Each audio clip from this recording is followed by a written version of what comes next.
begin the meeting of the Metropolitan Council. It's Wednesday, November 13th, 2019. And I call the meeting to order. So how's everybody doing? Good. Are you okay with the snow out there on the roads? And kind of a wild day, huh? A little colder than usual. The first order of business is approval of the agenda. Can I have a motion and a second to approve the agenda? Madam Chair, did you want to move the CD report to the foot of the agenda? Or? I was going to do that. Oh, I'm sorry. All right, thank you. Ready? So move approval. Okay. Yeah, is there a second? Second. Okay. It's been moved by Lilligren and seconded by Sterner. Is there any further discussion? Madam Chair, would it be possible to move the CDC report, which is currently the first report of Standing Committee, and make it the last under the Joint Report of Environment and Community Development to allow for Councilmember Atlas Ingebrigtsen, who is on her way and stuck in traffic. She would like to be here for that discussion. Mr. Chair of the committee, that sounds... I'm fine with that. Thank you. Okay, good. Is there any further discussion? So, parliamentarian, we're doing this correctly? It was brought up in discussion, so... Was that a formal motion? I think you made a motion. So I would second. Yep. Was there a second? Second. Okay. So it's all incorporated? Yep, so we can vote on the amendment. Okay. And then vote on the agenda if the amendment passes or doesn't pass. Thank you. So first we'll vote on the amendment. The amendment is to move the Community Development Committee report to last under the committees. Correct. All in favor say aye. Aye. Any opposed? The motion passes. The next motion is to approve the agenda. Is there any further discussion on that? Seeing none, all those in favor of approving the agenda say aye. Aye. Any opposed? Okay, and the motion is adopted. Thank you. Approval of minutes. The next order of business is approval of the minutes from the October 23rd meeting. Can I have a motion and a second to approve the minutes? So moved. Okay. Second. It's been moved by Sterner and seconded by Lilligren. Motion of approval of the minutes. Is there any discussion? Seeing none, all those in favor say aye. Aye. Any opposed? Okay, the motion is adopted. Next, members, we have a public invitation. As you know, this is an invitation to interested persons to address the council on matters not on the agenda. Public comment on the agenda items has occurred in the respective committees. And so Liz has gotten a list. I believe there are 12 people. Oh, 4 are going to speak? Okay, I see. So there will be 4 people that are going to speak. I'm going to call on them in the order that they signed up. The rules are that you have 3 minutes, and so please limit your comments to 3 minutes. And for the first person, always gets to say the most, but if you can try not to be redundant, so the second, third, and fourth person. So first we'll have Ron Kamuller. Please come forward, introduce yourself for the record, then John Hawthorne, Tommy Jones, and Sarah Clark. Welcome to the council. Thank you, Madam Chair, council members. It's best if you're going to stand that you stand with the standing mics, or you can sit. And I'm Ron Kamuller. I work for Metro Transit. My job is I'm the second shift foreman, maintenance foreman on the Green Line. I'm also the executive board member representing all the LRT maintenance folks, vehicle maintenance, signalmen, traction power folks, and the track group. With me today is John Hawthorne. He's the previous board member. We came to speak to you about the internship program that is currently being run and some of the problems with it. If you have any questions while I'm talking, please ask me. just generally, it's the role of the council at a meeting like this is to just listen. So we will Yes, just ma'am. be listening. Well, the point of today's addressing you is the council has a policy 2-1 that's accountability to the public. I'd like to speak to that and also the equity lens that the council looks through pertains to what we're going to talk about. Not only am I here to complain, I'm here on behalf of Local 1005 to offer solutions. This program failed not only the participants, but it was a huge boondoggle for the taxpayer. The Star Tribune reports that it cost $387,000, and Metro Transit kicked in $120,000 just to get this program off the ground. That doesn't include administrative costs, schooling, tuition, and any other costs. We filed data requests to get this information so that we could give you facts and figures. To date, the company has not responded to that request.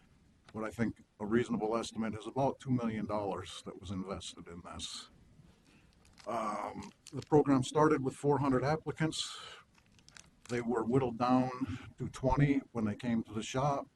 The only threshold or criteria for these folks was that they had to be below a certain income threshold.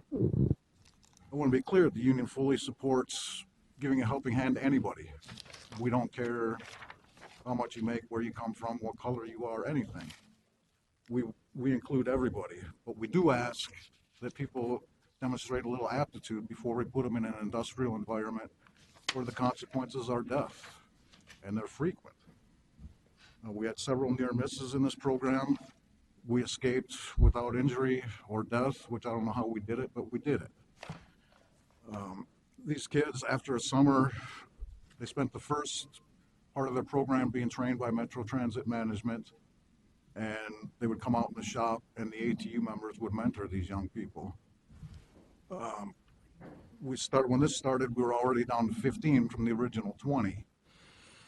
And management worked with Hennepin County Technical College to create the first of its kind in the country. They touted this all over the media, all over the industry for a rail car maintenance program.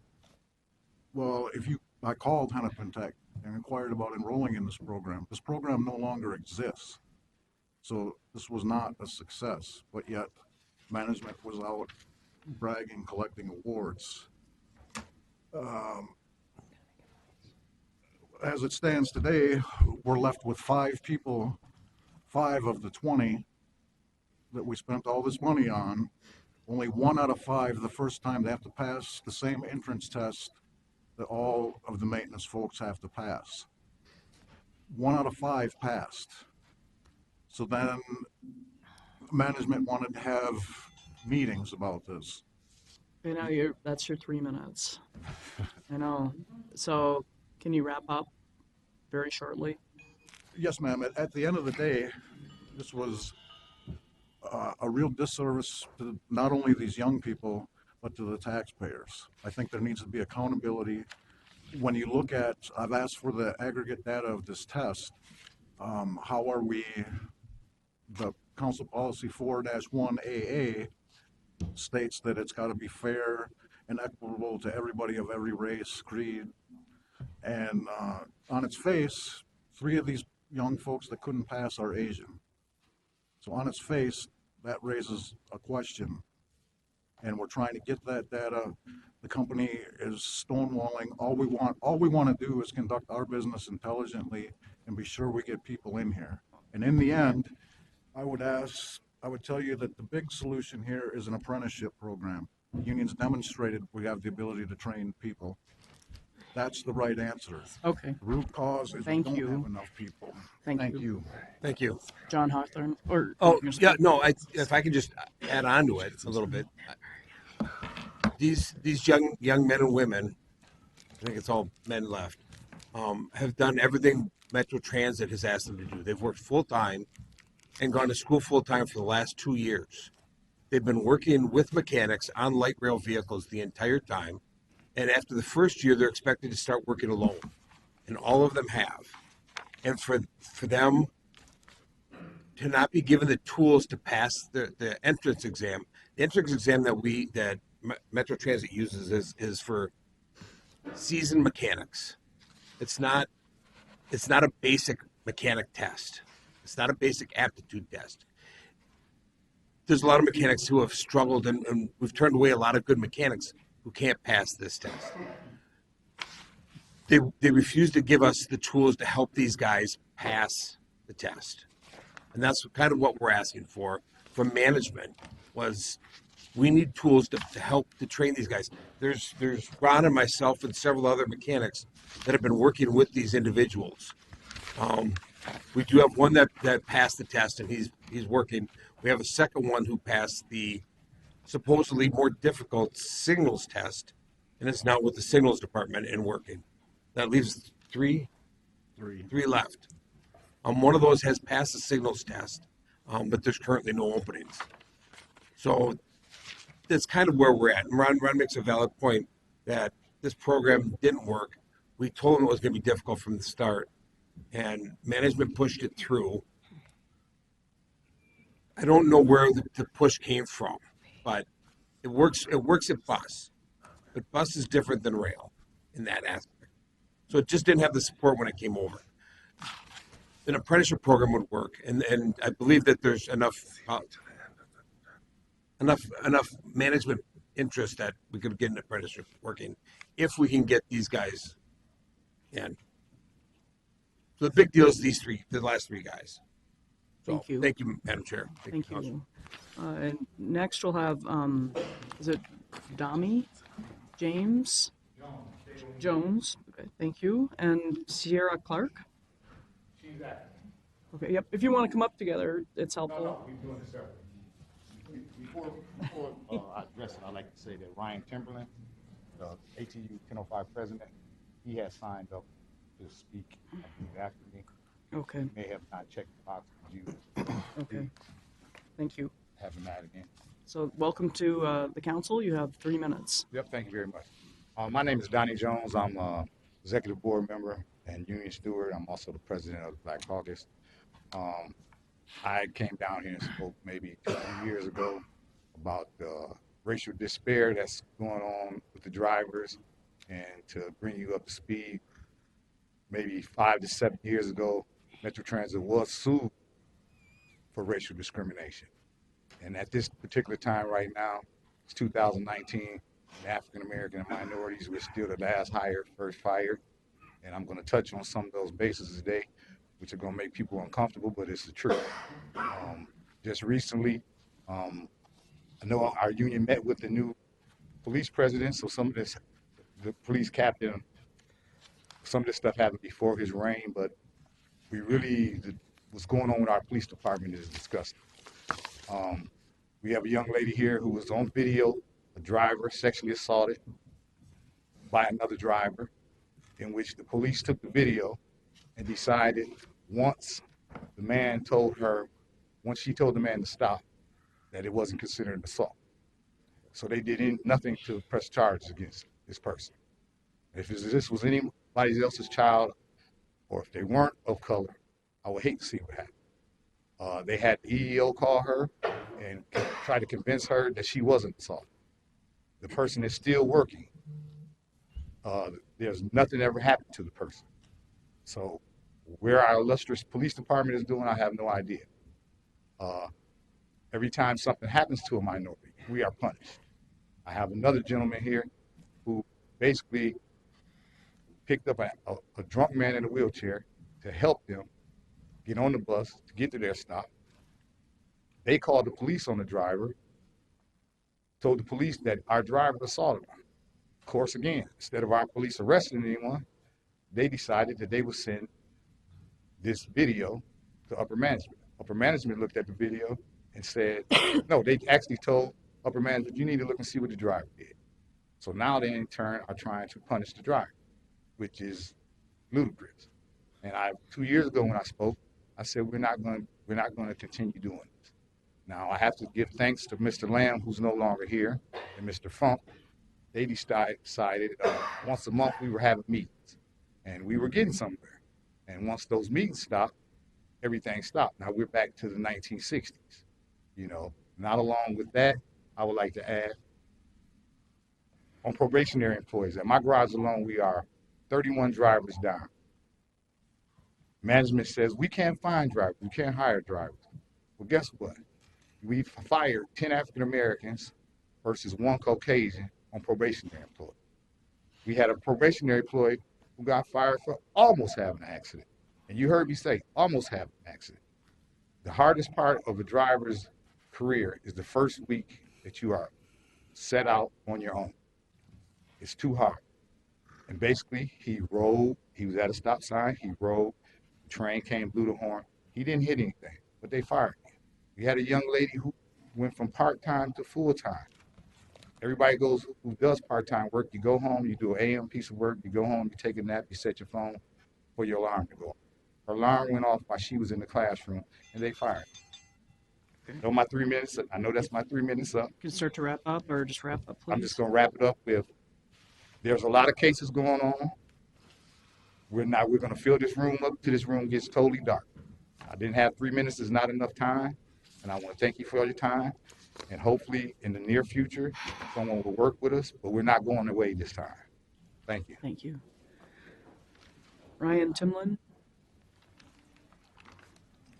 Just to reiterate, at these meetings, I think council members, we're to listen, and staff will follow up. Welcome to council. Thank you very much for letting us speak. Just on some of the issues that Donnie did raise, I'd like to speak about the one case where of sexual assault. Did deal with an operator, and I have a bit of a different view on it. I think that things were done wrong by the operator who did approach the female, but I feel what is the worst part is how the female was treated afterwards. And that's where my contention comes in. It could have been dealt with in a better way. We are having a meeting at the end of this week with management about the issue. I do want that to let known that this is not dropped, and we are meeting up with some of upper management because this issue, it could have been dealt with better, and it would not have led down to the tensions that are building inside the workplace right now around these issues if it would have been dealt with a little bit better. The other issue is he raised that there was a gentleman who the police were called. Two drunk gentlemen that this driver helped assist onto the bus claimed that he tried to assault them. That's what triggered the police to go and view this video.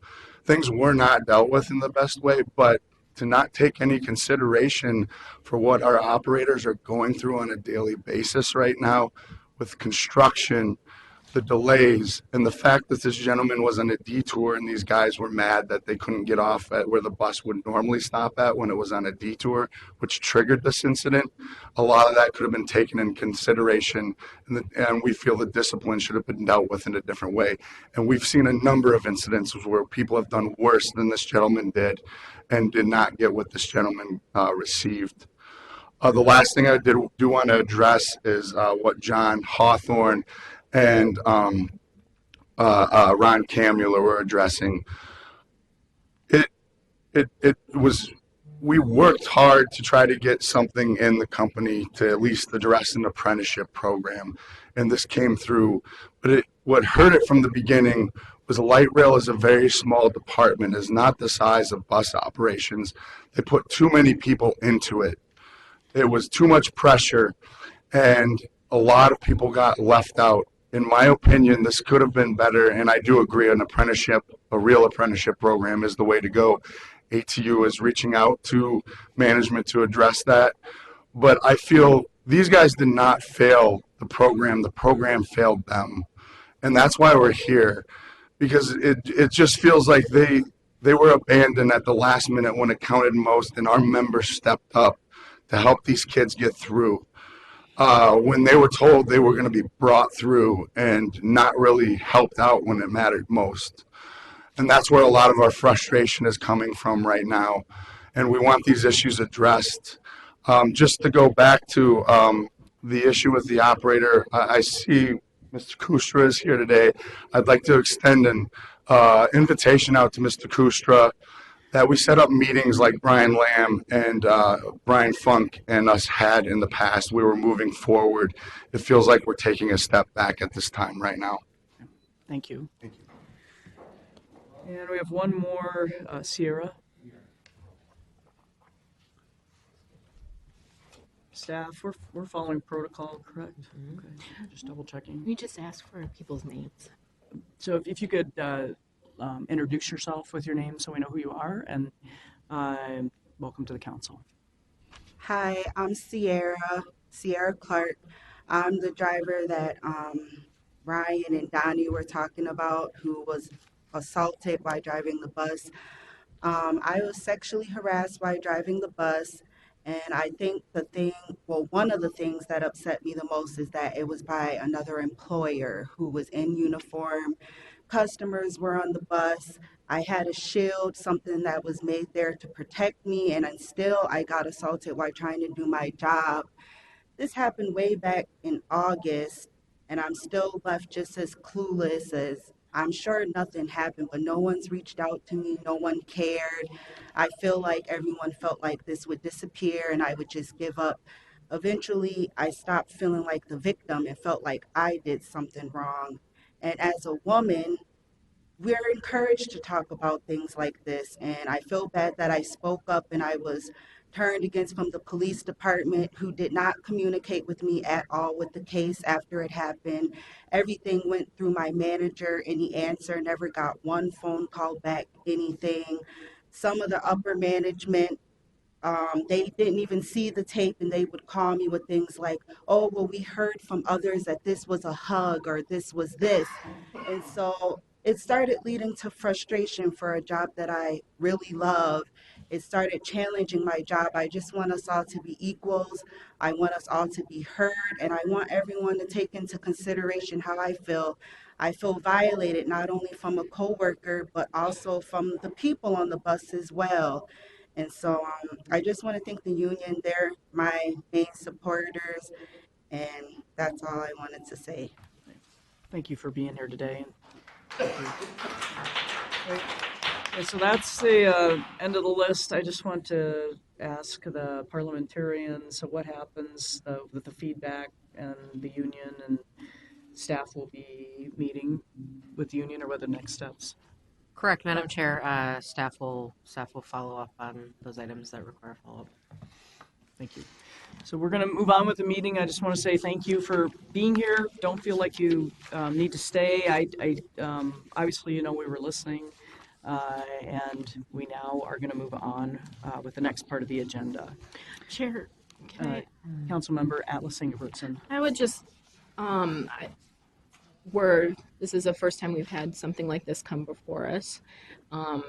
I am deeply concerned about the things that I'm hearing about, and they definitely have been things we've been talking about as it relates to equity and addressing issues of disparities in the council. So this is for my colleagues. I just am curious, not today, but as we're talking about equity at our next retreat, I would like to have some more thoughtful aspects around how we're engaging around these concerns that have been brought up. And I'd like a circle back from staff. I just want to make sure that that's appropriate. And that that's something that we'll receive, that we'll be able to track on what are the steps that are taken and agreed to, so we can be responsive around that. So to the staff, and I understand the concerns are registered and will be followed up on at the retreat in December. Thank you, Chair. Thank you. Anything else? All right, so we're going to move on with the consent agenda. Can I have a motion and a second to approve the consent agenda? So moved. Second. And moved by Vento and seconded by Wolf. Approval of the consent agenda. Is there any discussion? All those in favor say aye. Aye. Any opposed? Okay, motion carries. Thank you. And then that brings us to the reports of standing committees. And so we did change the order, and so community development will now be last. And so we'll be starting with environment. Councilmember Lindstrom. Thank you, Madam Chair. Pleased to bring forward to you business item number 2019-323, seeking approval of a water efficiency grant program for 2019 through 2022. The Water Efficiency Grant Program supports technical and behavioral changes that improve municipal water use efficiency in the 7-county metropolitan area. This grant program provides financial aid to communities to replace old and efficient toilets, clothes washers, irrigation controls, irrigation spray heads, and things of that nature. Grants are being awarded on a competitive basis to municipalities that manage municipal water systems. And the council provides 75% of the program costs. The municipality provides the rest. Municipalities use the combined council and municipality funds to operate their own grant or rebate programs. And the grant amounts to municipalities range from $2,000 to a maximum of $50K. Estimated water savings achieved through the program will be reported for clean water, land, and legacy amendment purposes. Madam Chair and members, I move that the Met Council authorize its regional administrator to award and execute the water efficiency grant program grants recommended in attachment A in the total amount of $787,100. There's a motion by Councilmember Lindstrom on item number 2019-323SW. Is there a second? Second. It's been seconded by, Councilmember Sterner. All those in favor, is there any discussion? Councilmember? Question. Thank you, Madam Chair. I noticed in the report that there was $37,757 in remaining funds from the 2015 to 2017. Is that money that was not able to be spent? The community decided not to go forward with a project? That was one question that I had. And then, is there a specific amount of time that a community has to expend the funds if they're awarded a grant? Those are excellent questions. That didn't come up in our committee, so I'm wondering if there's someone from staff that could address those questions. Mr. El Hassan. Okay. Welcome to the council. If you'd like to address the questions. Madam Chair, council members, my name is Ali Al Hassan. I'm the manager of water supply planning. That this grant program falls under my staff and my work. In 2015, we received $500,000 from the Clean Water Fund from the state, and some of the communities were not able to fulfill all the needs that of using all the money and on the same time, so they returned the money to the pool again, and we have that money available for this term time for distributing it again to the communities. About your second question, and if you can repeat the second question, please. Sure. Thank you, Madam Chair. Is there a specific amount of time that the community has to expend the funds that they're awarded through the grant process? Madam Chair, council members, the Clean Water Fund is a 3 years fund availability. So we have the funding is available from June of this year until June of 2022. So 3 years. Thank you. Thank you. Any further discussion? Okay, all those in favor say aye. Aye. Any opposed? Motion carries. Thank you. And next we have Transportation, Councilmember Barber. Thank you, Madam Chair. Madam Chair, council members, business item number 2019-181 is for approval to award and execute a contract for the supervisory control and data acquisitions. Excuse me. I'm sorry. So I was looking at the wrong thing. It's a management committee. So if I do that, just jump in and tell me. I guess we can't go out of order. I don't know. Parliamentarian. We've set the agenda, so let's go in order. Sorry.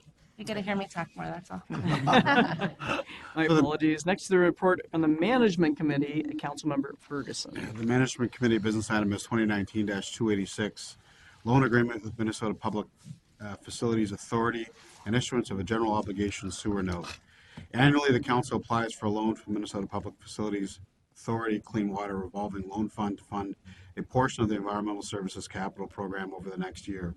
This year's loan request is for $50 million. The interest rate is anticipated to be approximately 1.75%, which is 0.25% lower than AAA rated bonds a council could issue on its own. This will result in an estimated present value savings of $1.3 million over the course of the 20-year note. The council will execute a general obligation sewer note pledging the full faith and credit to secure the repayment of the loan. The funding for the note repayment is from revenues of the wastewater system. Madam Chair, the motion is that the Metropolitan Council approves the attached parameters resolution 2019-23 to authorize the regional administrator to execute a loan agreement with the Minnesota Public Facilities Authority in substantially the same form as the attached agreement, and further to issue the related general obligation sewer note securing the loan substantially in the form of the note referenced in the resolution. There's a motion by Councilmember Ferguson on business item 2019-286. Is there a second? Second. Okay, it's been seconded by Councilmember Cummings. Is there any further discussion? Seeing none, all those in favor say aye. Aye. Any opposed? Okay, motion carries. Thank you. Now, Councilmember Barber. All right, take two. All right, Madam Chair, council members, business item number 2019-181 is for approval to award and execute a contract for the supervisory control and data acquisition SCADA system for the Southwest LRT project to Collins Aerospace in an amount not to exceed $15,303,023. The SCADA contract includes the installation and testing of a fully integrated communication systems for the Southwest LRT project. This work will include integration and testing of all equipment to be added to the existing rail control center. The $15,303,023 amount is within 10% of the engineer's cost estimate. The council has a contract in place with Collins Aerospace to supply the operational SCADA software backbone for the existing green and blue light rail lines. The contract will add to the Southwest LRT SCADA system to the existing system. Authorization to negotiate this sole source contract with Collins Aerospace was approved by the council at the February 8th, 2017 council meeting through business item 2017-28. Therefore, Madam Chair, I move that the Metropolitan Council authorize the regional administrator to award and execute a contract 17P085 for supervisory control and data acquisition for the Southwest LRT projects to Collins Aerospace in an amount not to exceed $15,303,023. There's a motion by Councilmember Barber on business item 2019-181. Is there a second? Second. And second by Councilmember Bento. Is there any further discussion? Seeing none, all those in favor say aye. Aye. Any opposed? Motion carried. Your next item? Thank you, Madam Chair. Madam Chair, council members, business item number 2019-288 is regarding a $75 million capital grant agreement with Ramsey and Washington counties for 2020 and 2021 for the Gold Line Bus Rapid Transit Project. The Gold Line is a planned 10-mile transitway serving the East Metro that would run generally along the north side of Interstate 94 and primarily an exclusive bus lane through the cities of St. Paul, Maplewood, Oakdale, Landfall, and Woodbury. The council is the local project sponsor and lead agency. In August 2019, both Ramsey County and Washington County took board actions for full funding commitments for the remaining local share for the $460.9 million project, which also assumes a 45% federal share from the FTA. The counties of Ramsey and Washington have formed a joint powers board, which will grant $75 million for engineering and provide financial oversight to the Gold Line project as the major local funding partners. Therefore, Madam Chair, I move that the Metropolitan Council authorize the regional administrator to negotiate and execute a Metro Gold Line Bus Rapid Transit capital grant agreement with the Ramsey and Washington Counties Joint Powers Board in the total not to exceed $75 million for calendar years 2020 and 2021. There is a motion by Councilmember Barber on business item 2019-288. Is there a second? Second. It's a second by Councilmember Bento. Is there any further discussion? Seeing none, all those in favor say aye. Aye. Any opposed? Motion carried. Thank you, Councilmember Barber. Next, we'll do the joint report of Environment and Community Development Committees. Councilmember Lilligren. Yeah, thank you, Madam Chair. Council members, the following 6 items are comprehensive plans for communities that are connected to the regional wastewater system. So they were all heard in Community Development and Environment Committees. For all 6 communities, council staff found that the 2040 plans confirmed to regional systems plans are consistent with council policies and are compatible with the plans of adjacent and affected jurisdictions. The first Joint Committee report is item 2019-272. It's the comprehensive plan, 2040 comprehensive plan for the city of Lilydale. Madam Chair, I move that the Metropolitan Council adopt the attached advisory comments and review record and take the following actions. From the Community Development Committee, authorize the city of Lilydale to place the 2040 comprehensive plan into effect, revise the city's forecast upwards as shown in Table 1 of the attached review record, revise the affordable housing need allocation for the city to 18 units, and advise the city to adopt the MRCCA plan within 60 days after receiving final DNR approval, and submit a copy of the final adopted plan and evidence of adoption to the DNR Council, and National Park Service within 10 days after the adoption. And from the Environment Committee to approve the City of Lily Dale's comprehensive sewer plan.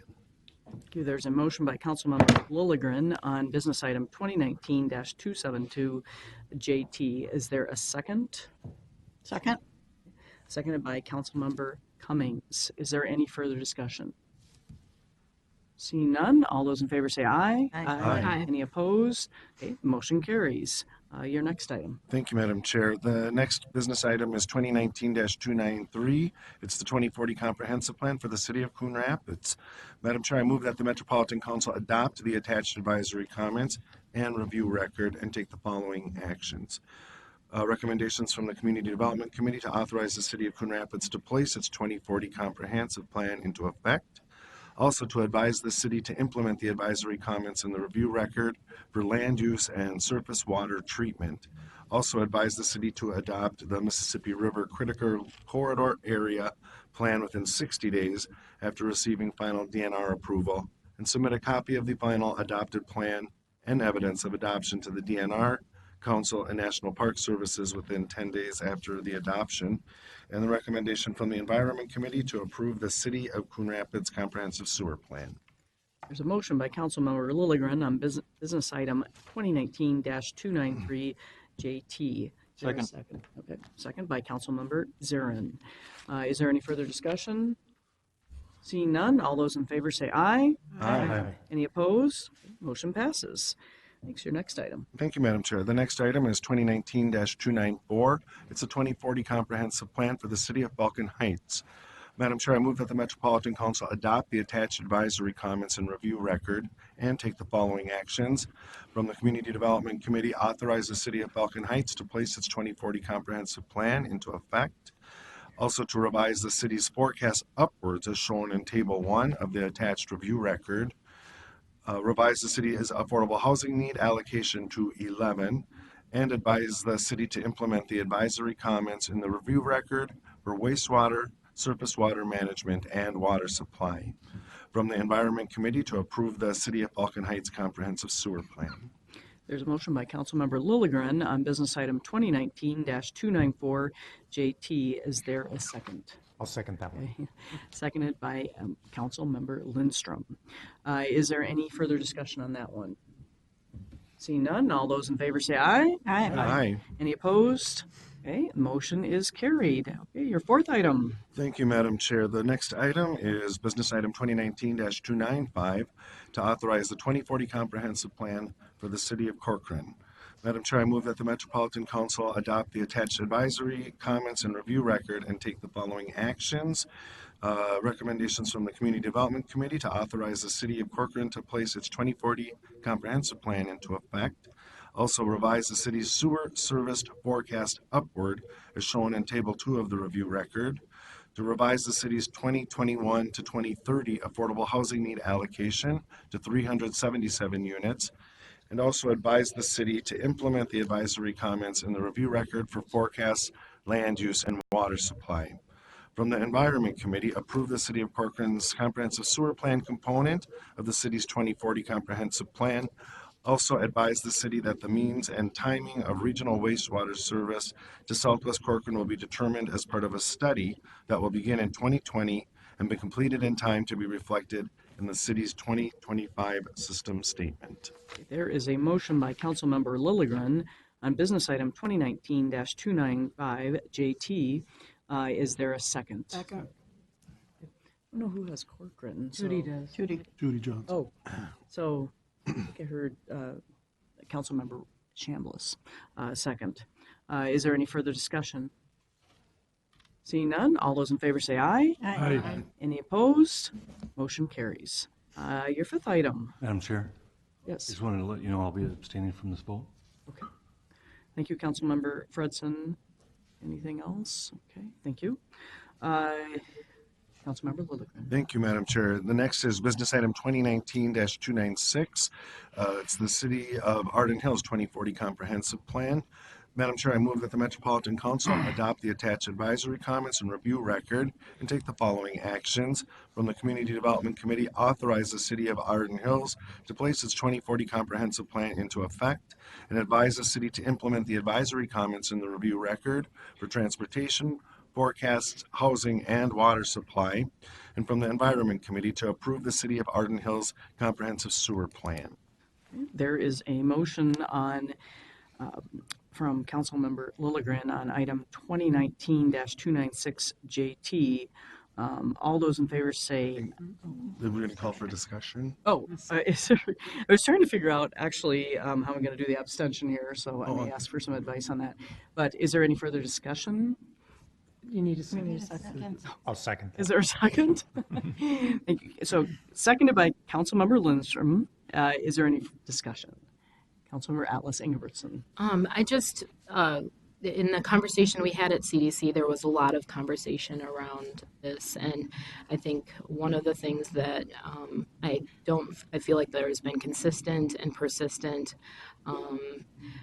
concerns raised by a number of folks in organizations in the community around how this plan aligns with our Thrive lenses, and particularly as it relates to equity, and also our role in advancing affordable housing.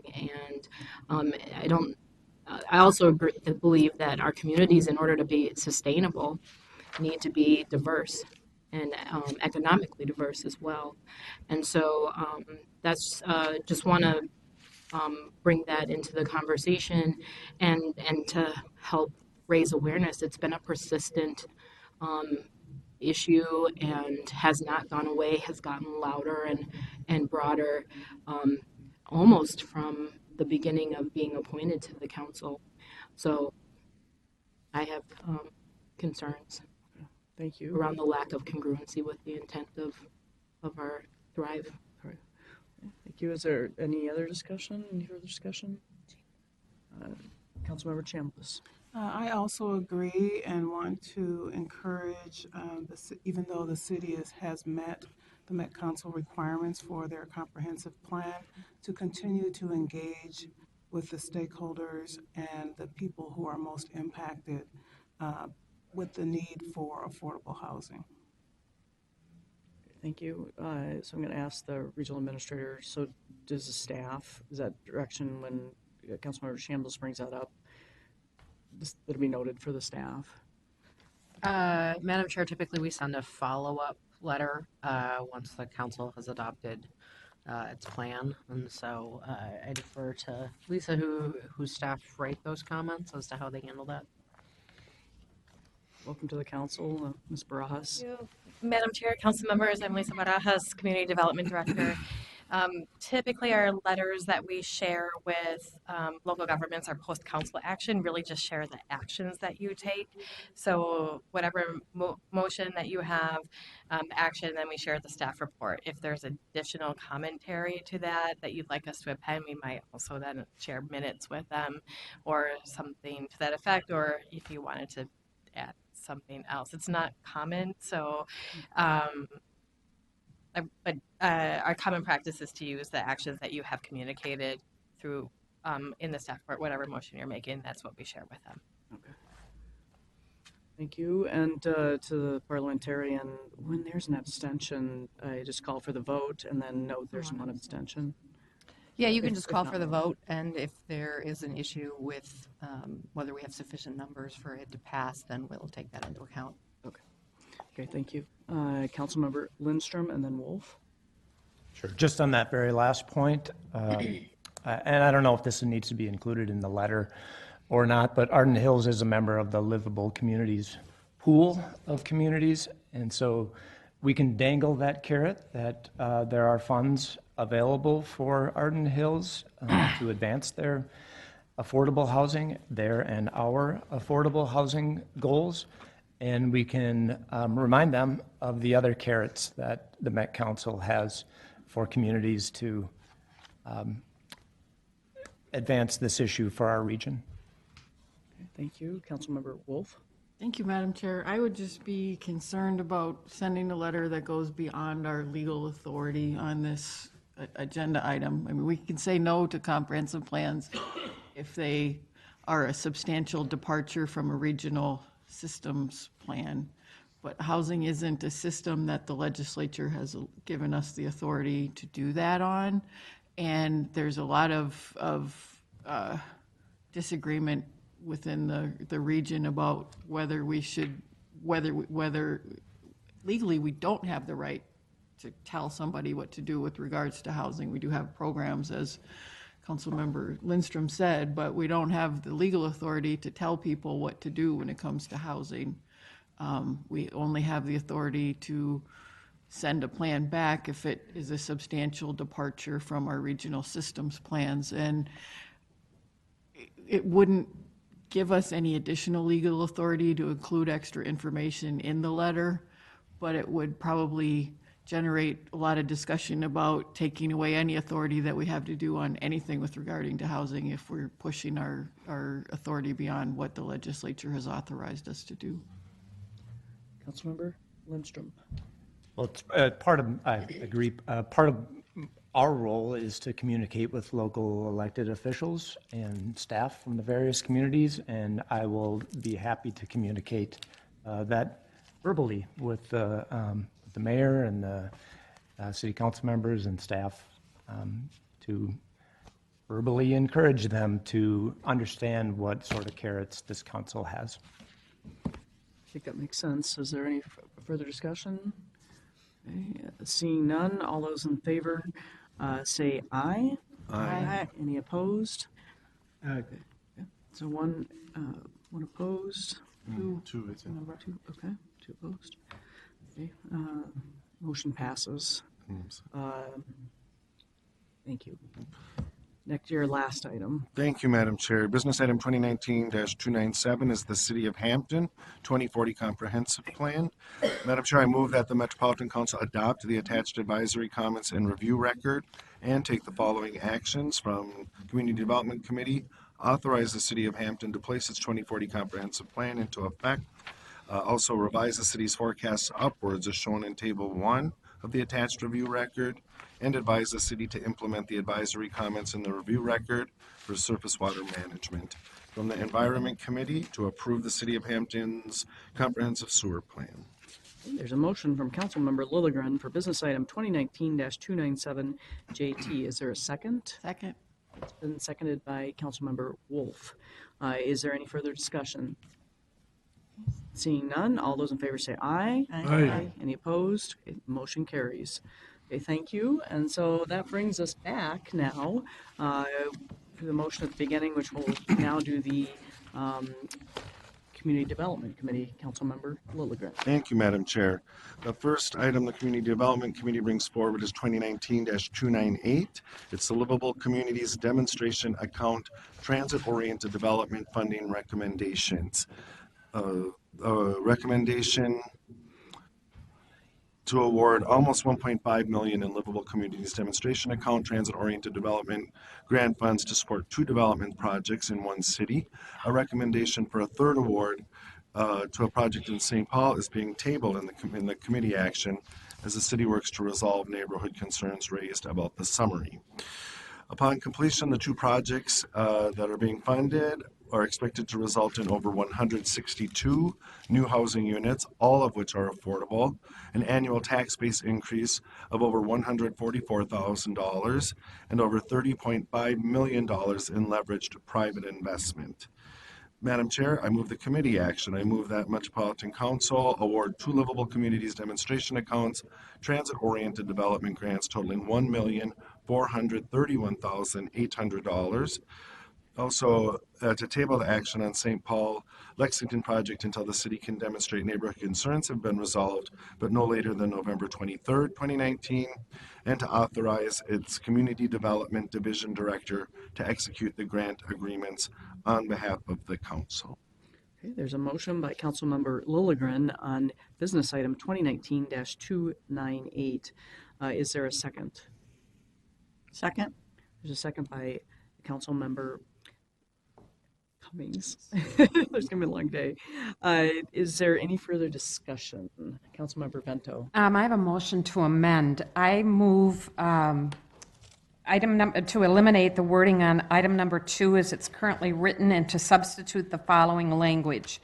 Require the city of St. Paul to demonstrate that neighborhood concerns about the Lexington project have been resolved no later than November 23rd, 2019, so that the Community Development Committee can reconsider the city's application for grant funds for this project at its meeting on December 2nd, 2019, or subsequently. Okay, thank you. I think this is being distributed. Is there any discussion on it? Councilmember Fredson? We need a second. Oh. Second. Is there a second? Okay, seconded by Councilmember Fredson. Is there any further discussion? Councilmember Alice Ingebrigtsen. I just have a question. Maybe it's a point of clarification. I'm guessing the intent here is to allow St. Paul an opportunity to still get this project in, which I certainly support. I want to also note that in our conversation at Community Development, Councilmember Johnson brought up the concern around the neighborhood group that brought these concerns forward actually aren't the neighborhood group where the project is housed in, and concerns around St. Paul being put in this position because of that. And so I just wanted to share that. I think that this is where we need to get really clear about what's the role of the council. Sometimes we're fighting for equity and engagement, and other times it's not our role. So I think that I heard her comments around that, and I respect that. So if the intent is to make sure St. Paul has the opportunity, I just want to make sure that this is actually an opportunity for them. Saying something like resolve the community concerns, well, that community could decide to never be okay with it. So I kind of wonder about that piece of it, but I'm happy to hear thoughts from colleagues or staff around the intent and the impact of this. Councilmember Vento. Madam Chair, it was my understanding, and correct me if I'm wrong, Councilmember Lilligren, it was my understanding that this was an adjacent neighborhood, and although it wasn't right immediate, it was very close by. It's also my understanding that that the city had indicated that there were no neighborhood concerns, and that this came to the council's attention. So I totally understand what you're saying, and I don't want to create a situation where we end up with all sorts of counter kind of activity going on as we're trying to make progress toward our goals. But what I like about the wording on this is that it does leave the window solidly open with a date specific for resolving it. So, Councilmember Barber. Thank you, Madam Chair. I was wondering if we could have staff kind of come up and present a little background for some of us who don't serve on community development. Welcome to the council. Madam Chair, just to be clear, we're discussing the amendment at this point. It hasn't been voted on, and so not getting into the substance of, we're discussing the amendment, I guess is the point I'm trying to make, so. Madam Chair, council members, I would just offer that we wanted to provide cleaner language with that proposed amendment that Councilmember Vento had provided, so that it was clear about who was going to be doing what and by when. Our original language left it open to the then what. Who was going to do what by what time? Was staff going to make a determination? Was the council going to make a determination? So the proposed amended language was meant to say, once this is provided by this point, then it will come back to the Community Development Committee for consideration and moving forward on that. I'll let Hannah speak a little bit more to the project when we're ready for that conversation. Okay, Councilmember Chambliss. Yes, I agree that I would like to see us maybe look at this amendment in terms of the wording where it says that the Lexington project have been resolved no later than November 23rd. I think that word resolved is quite strong, and would ask that one of the council members or Ms. Vento consider a modification of this amendment. Yeah, Councilmember Vento, do you have suggestions for how to modify it, or does anybody have? Discuss and respond by November 23rd would be another option. No. Councilmember. Madam Chair, thanks. I know Councilmember Fredson's waiting to speak to the amendment, but so this language was worked through the legal staff, so I would maybe turn to the council, to our attorney, to me if there is desire to change the language. It doesn't change the intent, as Director Barajas has pointed out, and it's more of a clarification of expectations, but this was crafted in with support from legal staff, and so I just would want to check in with our attorney before changing language. To the general counsel. Please. I mean, I don't have an issue necessarily with changing the language. I think the resolved language was taken from the prior CDC business item, and we were trying to be as consistent with that as we could be. I think, again, as Ms. Barajas pointed out, the decision will be by the council. So the resolved is really about when St. Paul has to submit whatever materials it's going to submit to the council in order for the council to make that decision. And then the members of the CDC committee on December 2nd or thereafter will have the opportunity to look at that, hear the staff recommendation and vote on it. So I think the existing language meets Councilmember Chambliss's concerns, but if you wanted to amend it, you're certainly free to do that as well. Okay, Councilmember Chambliss, and then I want to make sure Councilmember Fredson also is heard here. Thank you, Madam Chair. I am okay with that response. It was made more clear by saying who this amendment would be resolved by, and what I'm hearing is that that would be resolved by the City of St. Paul. Am I correct? General Counsel. Madam Chair, Council Member, I believe it's information provided by the City of St. Paul to the Metropolitan Council staff by the 23rd, and then staff will, based on that, make a recommendation to the CDC committee. Okay, let's have Councilmember Fredson and then Atlas Ingebrigtsen. Thank you, Chair. Yep, so if that's the legal definition of have been resolved, then I would be okay with the language. I don't know if there's a single issue that you could actually get Right. a community, not to mention a city the size of St. Paul, for a neighbor to have resolved all of its issues. So if, as long as that's the legal definition, then you, I guess, deal with the sort of common sort of understanding of what does this mean. And so I guess I would feel more comfortable if it said something along the lines of the city of St. Paul to demonstrate that or to report on a good faith effort to resolve no later than. But I also think this needs to be past legal muster here, so I defer to you. But Okay. Let's Councilmember Atlas Ingebrigtsen. My thoughts were along the same spirit as what Councilmember Fredson shared. Having worked for large institutions, resolving is not possible. But I think the spirit of addressing, and I think that addressing sometimes can be too passive as well. So, having a good faith effort and reporting back on what was heard and working to resolution if that's a thing. But I think that it's clear that through this process, it's going to be coming back, and that the committee will be able to make that determination if the issues are great enough that it precludes them uniquely from the other projects as they were understood and graded or rated as it relates to this project. Thank you. Well, it sounds like we've come to be supporting the original language, is my understanding, and that it will be up, like you said, to the committee then to, if they don't seem to be demonstrating resolve or, to work on and figure that out. Madam Chair. Councilmember Vento. Madam Chair, I think all of us who serve on the committee have really heard what everybody is concerned about, and we will make sure that we're diligent on this. And I don't think we need to be concerned about the language. I think it's been good discussion. So.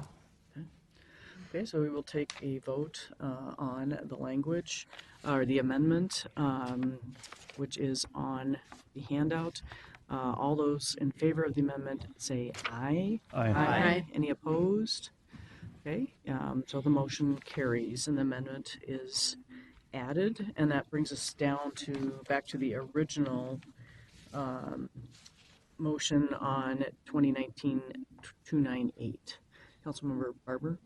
Thank you, Madam Chair. I just want some clarification of why we're not following the guidance that was provided by the Livable or the LCAC.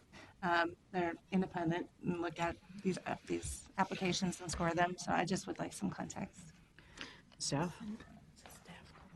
Madam Chair, council members, the 3 recommended projects in this table are the recommended projects from the LCAC. It was just a reconsideration of the Lexington project because of some information that had come to our attention, I think, after the last LCAC meeting. So we weren't going against the LCAC recommendation, but just adding a caveat to be sure all of those T's are crossed and I's are dotted on that one. Thank you. That helps clear up what is a little bit confusing in the report. Thank you. Councilmember Lilligren? Yeah, thank you, Madam Chair. I just wanted to speak briefly to the main motion, and there was a project in the city of Minneapolis that is not being recommended for funding. It's called the Snelling Yard Project, and it's a high priority within the city of Minneapolis. I've had a lot of contact from the developer, the community, the mayor of Minneapolis, the council member for the area, the senator for the area about this project. And I want to just be clear, it's a good project. It's a really good housing project that has addressed a number of community concerns and interests. It just didn't score very well in this category. It would be likely that if we work with the developer to apply within a more appropriate funding source within the Met Council's Livable Communities funds, it could score well. That's happened in the past with projects from the city of Minneapolis, and so I just want to make that clear that I think this is a good project, and I look forward to working with the developer, with the city, to hopefully prepare an application for a more appropriate funding source. Thank you, Councilmember Lilligren. I also received several calls about this, as I know did other people. And so one thing I wanted to say about that is the chair of the committee is out there, Mayor Joe Emerson, if you want to raise your hand, who worked with the committee on making these initial decisions. And I happened to be a meeting I went to when they were voting and scoring. And you know, having served on TAB, having gone to meetings like this, and Joe's been a mayor, and our cities are next to each other. You know, these are tough decisions, and we have rubrics on how we score things, and there are reasons, as the staff will surely tell us, why people are making it or not making it, and there's some elements there, right, that didn't quite fit, but people can come back, right, and they can do this, you know, next year. And so I think that's the tough thing is with any of these issues, there's always sort of some politics involved. Mm-hmm. And I think we all want the best for these projects. We want the best projects to move forward, but we have to stick to our criteria or we're going to be funding potentially willy-nilly, right? And I think, so I appreciate your comments. Thank you. Is there any just other discussion? Councilmember Cummings. Madam Chair, I just want to reiterate too that the advisory committee is made up by, it's a large group made up of experts in various fields who come together and through the scoring mechanism really, as best can be done, eliminate the political aspects of the various projects that are being promoted. And I think that we have tremendous faith and we give tremendous responsibility to our advisory committees, and I think to be supportive of their work because they spend months and months and months studying these things, having these discussions, and again, the experts from so many different fields who examine what makes up a grant application. So I think it's really important. While I agree that it's a good project, it did not work under this particular grant request and can be reconsidered in the future, but certainly supportive of the advisory committee and the work that they do. Yes, exactly. And there was a healthy discussion, right, that day, as there often is in these committees and is on TAB in particular. And that's the really good role, really, of what the Met Council does, right? We're a regional planning body. This is not supposed to be easy. That's what we talked about that day. But if you can't change things, well, once they've been decided, at least based on that rubric. Councilmember Bento. Well, in addition to doing a shout out to Mayor Emerson, I also want to acknowledge Hannah, Gary. I attended one of the sessions that the Livable Communities team did with a variety of organizations on transit-oriented design last spring, and I was really impressed with what I learned there as a new council member. And it turns out that throughout this grant process, the cities have the opportunity to come in and work on their proposal. And I think for cities, it's just critically important. If they want to get the grants, then follow the leads. Follow the breadcrumbs to the pot of gold, because it's there, but you gotta get engaged. So Absolutely. Good. Any further discussion? Okay, so I think we are ready to take the vote on 2019-298. All those in favor say aye. Aye. Any opposed? Okay, motion carries. Good discussion, council. Next item is 2019-311. Thank you, Madam Chair. That is the Denmark Township 2040 Comprehensive Plan. Denmark Township is located in the southeast Washington County on the St. Croix and Mississippi Rivers. Authority MSP 2040 guides the township as a diversified rural community. The township is expected to increase by 280 households between 2020 and 2040 and experience minimal employment growth. Council staff finds that the 2040 plan conforms to regional systems plans, is consistent with council policies, and is compatible with the plans of adjacent and affected jurisdictions. Madam Chair, I move that the Metropolitan Council adopt the attached advisory comments and review record and take the following actions. First, authorize Denmark Township to place its 2040 comprehensive plan into effect. Second, advise the township to implement the advisory comments and the review record for surface water management and forecasts. And within 60 days after receiving final DNR approval, the township must adopt the MRCCA plan and submit a copy of the final adopted plan and evidence of adoption to the DNR Council and National Park Service within 10 days. Councilmember Lilligren has made a motion on business item 2019-311. Is there a second? Second. Okay, it's been seconded by Councilmember Gonzalez. Is there any further discussion? Seeing none, all those in favor say aye. Aye. Aye. Any opposed? Motion carries. Your last item. Thank you, Madam Chair. And this item actually could have been on consent. It was something of an oversight that ended up on the report of the Standing Committee. But Madam Chair, it's item number 2019-315. It's St. Louis Park 2019 Land Use Amendment. The proposed amendment re-guides approximately 13 acres from commercial to transit-oriented development. The location is the site of a closed Sam's Club near the planned Louisiana station on the Metro Green Line extension, and has been the subject of a planning study to establish new guiding land use policy for the location. As a result of the amendment, the city's overall minimum planned residential density increases slightly from 34.43 to 36.3 units per acre. Council staff finds that the proposed amendment confirms to regional systems plans, is consistent with council policies, and is compatible with the plans of adjacent and affected jurisdictions. Madam Chair, I move that the Metropolitan Council adopt the attached advisory comments and review record and take the following actions. Adopt the attached review record and allow the City of St. Louis Park to place the 2019 Land Use Amendment Comprehensive Plan Amendment into effect. Revise the city's forecast upwards as shown in Table 2 of the attached review record. Revise the city's allocations of regional affordable housing need for 2021 to 2030 as shown in Table 3 of the review record. And advise the city to implement the advisory comments in the review record for housing. There's a motion by Councilmember Lilligren on business item 2019-315. Is there a second? Second. Second by Councilmember Chambliss. Is there any further discussion?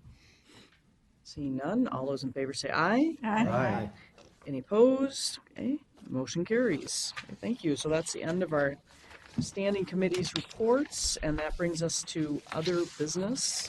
We have two information items tonight, Council, and they're both, I don't know, fairly lengthy. I guess the second one is on body-worn camera policy. The first one is on the 2019 update of the regional forecast. And so if the staff would like to come forward, Mr. Graham, if you'd like to introduce yourself, and welcome to the Council.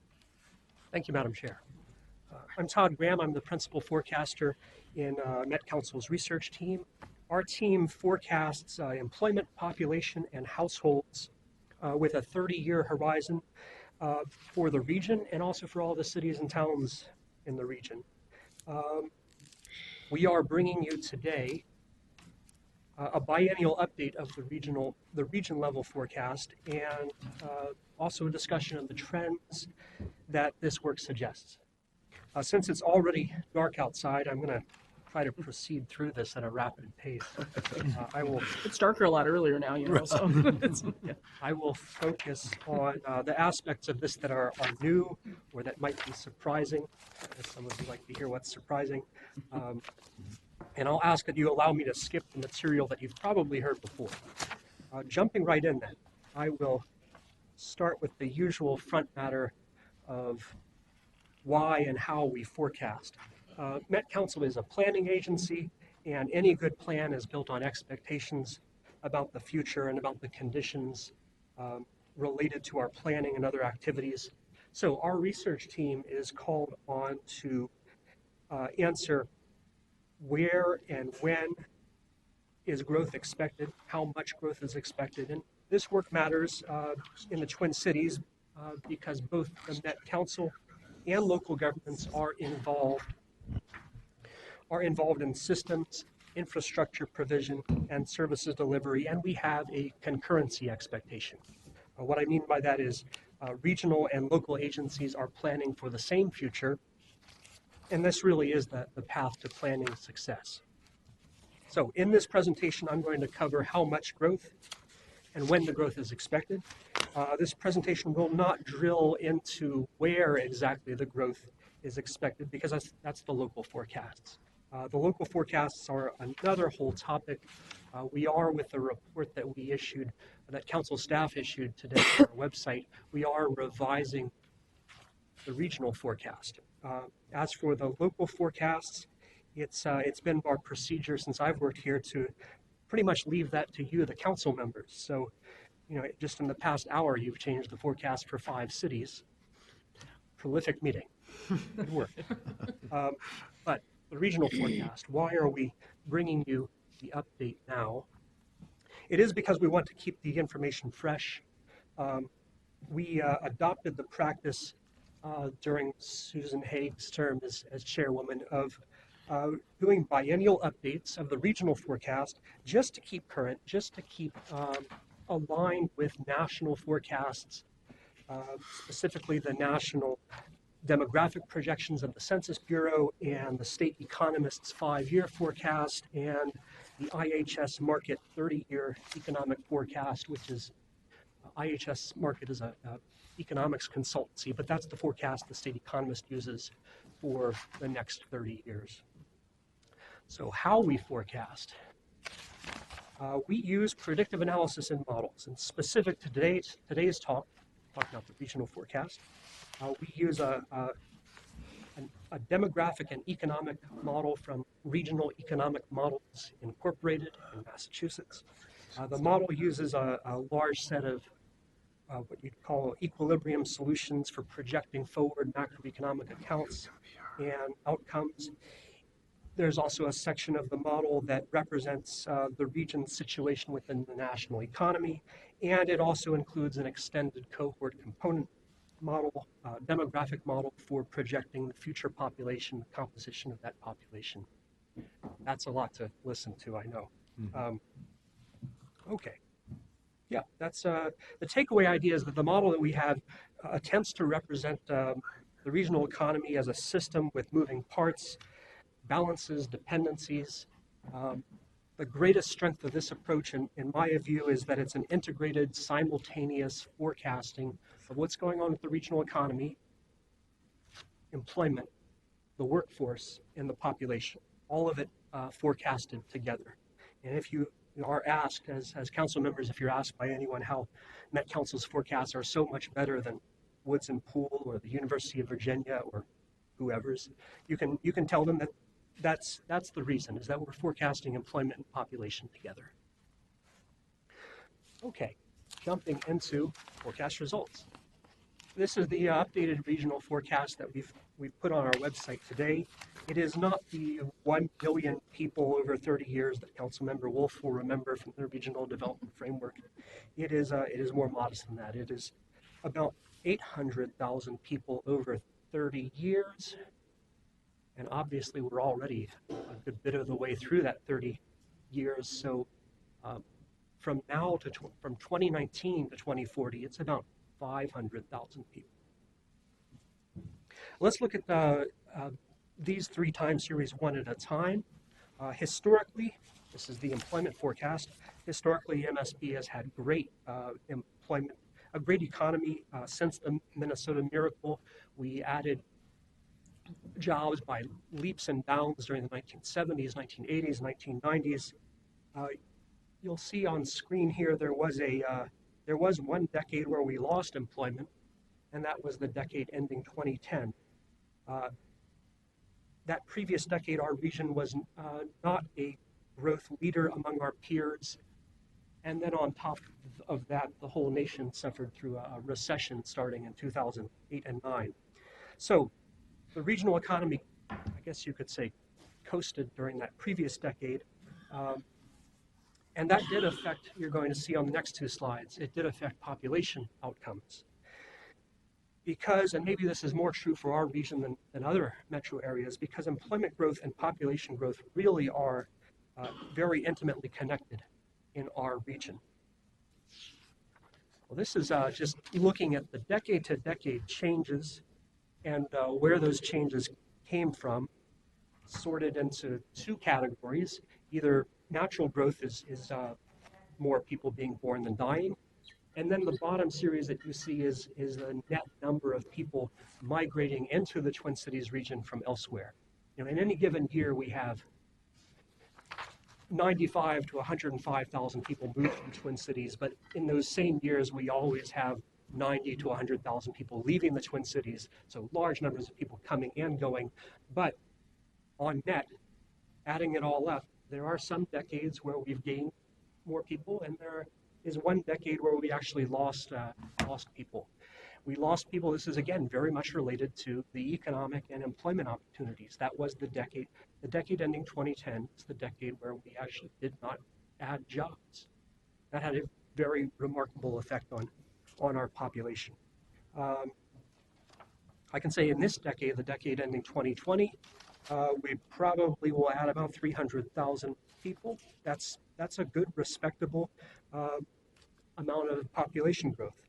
That number will be slipping as we go into the next 2 decades, and I will explain why shortly, but the preview is that demographics are tough all over. That's going to be the theme of the next couple of slides. Yeah. So here's the population trend that resulted in an expansionary decade like this one. We add maybe 300,000 people. In future upcoming decades, that slows a little bit. You know, I can say this slide and the previous slides were really top-line results. We can go deeper. The modeling system that we have and the analysis that we do allows us to drill into the details of the employment, the industries, the population. So I'm going to show you a couple storylines and slides from that. These are the major, on screen are the major trends and stories about our region's future. Diversity, aging, changes in how people are living and who they're living with is a big storyline. And all of these will, I think you'll find, maybe already you know, are upending the housing market that we have. And then also this last bullet point, we're going to be living with a workforce supply shortage for probably 20 years, and not just us, the entire nation, because again, demographics are tough all over. So in the interest of time, I will say very little about this slide. I think the trends here are things that you're familiar with. The racial and ethnic makeup of the region, the diversification of the region, you're familiar with, because we've been presenting on this for the entirety of the time that I've worked here at Met Council. This has been a known story. Aging of the population. Sooner or later, we all climb into that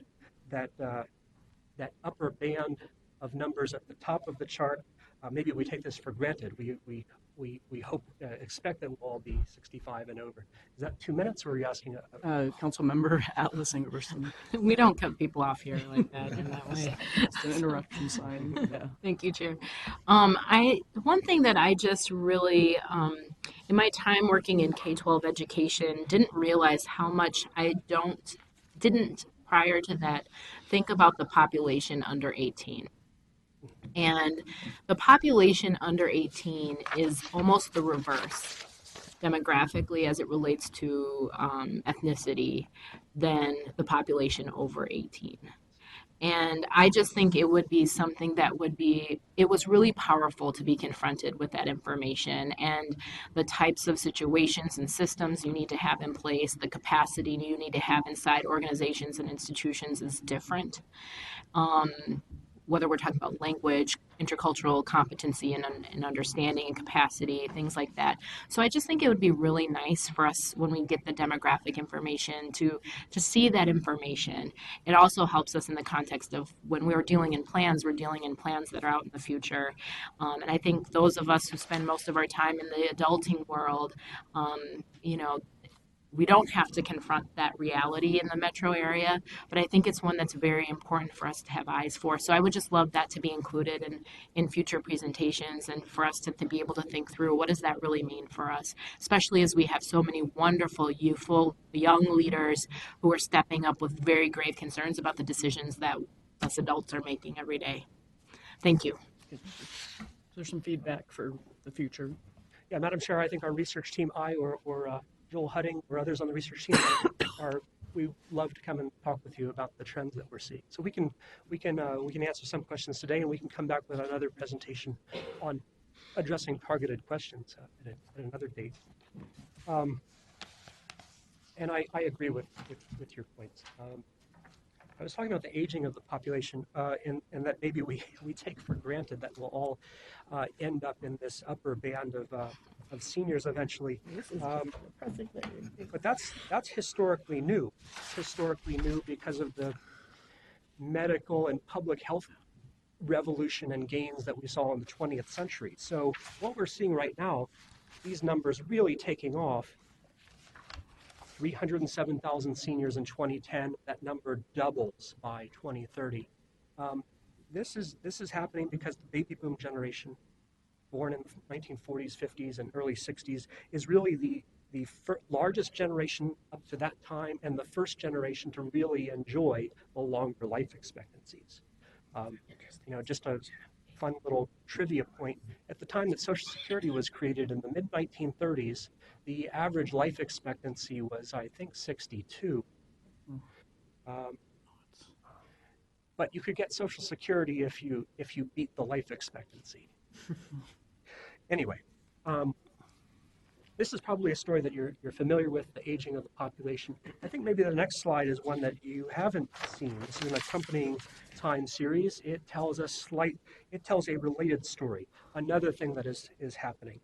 We have at the end of our modeling process, we have some calculations where we translate the population into household units. And a household, by the way, is any group of people that's living together, cohabiting in a house or an apartment. It could be a person living alone, 2 or 3 people. It could be a family.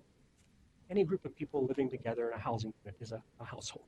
So we have a households forecast, and this households forecast, I've divided it up into a couple of different market segments. You see that the market segments that are really the fastest growing, senior citizen-led households with people over 65. That's the fast-growing market segment. Those households tend to be smaller, 1 or 2 people typically.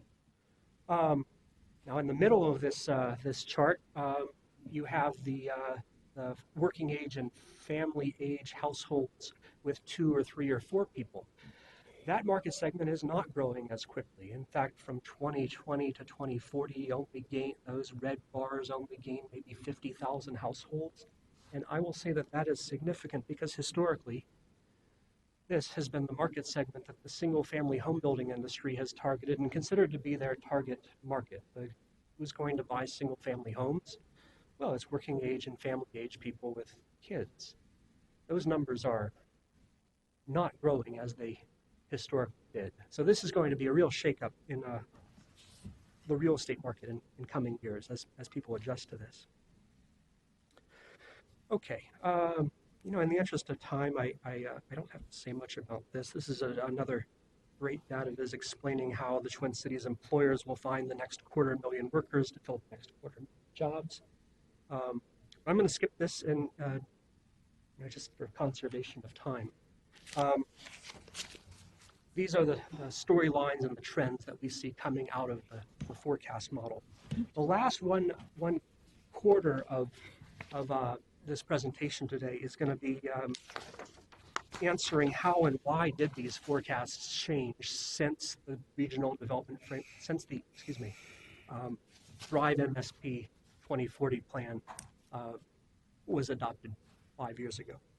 The forecasts do change, as we said before. Generally on screen, there are, these are the general abstract reasons that a forecast model will produce a new and different forecast when you run it every 2 years. Forecasts have changed and could change because of what goes into the model as programming or assumptions or data inputs. But specifically for 2019, this update that we've published today, the main reason that the 2019 forecast looks different is the last bullet point on here, that our regional forecast is situated within the environment of national forecasts that we are using. And I will describe describe some of the mechanics here. Okay. This on screen is the right side of this chart shows the last 3 forecast updates side by side, the light blue, middle blue, and dark blue bands. And hey, the employment forecast really hasn't changed that much. Really minimal changes, only maybe a 1% change with this revision.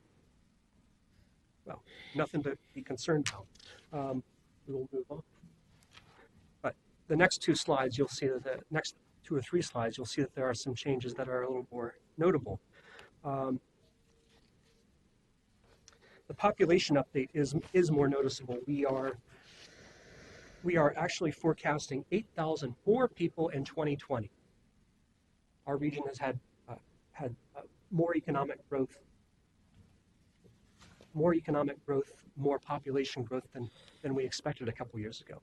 We revised up the 2020 forecast. At the same time, we have revised down the 2040 forecast by 85,000 people. That's about a 2.5% revision.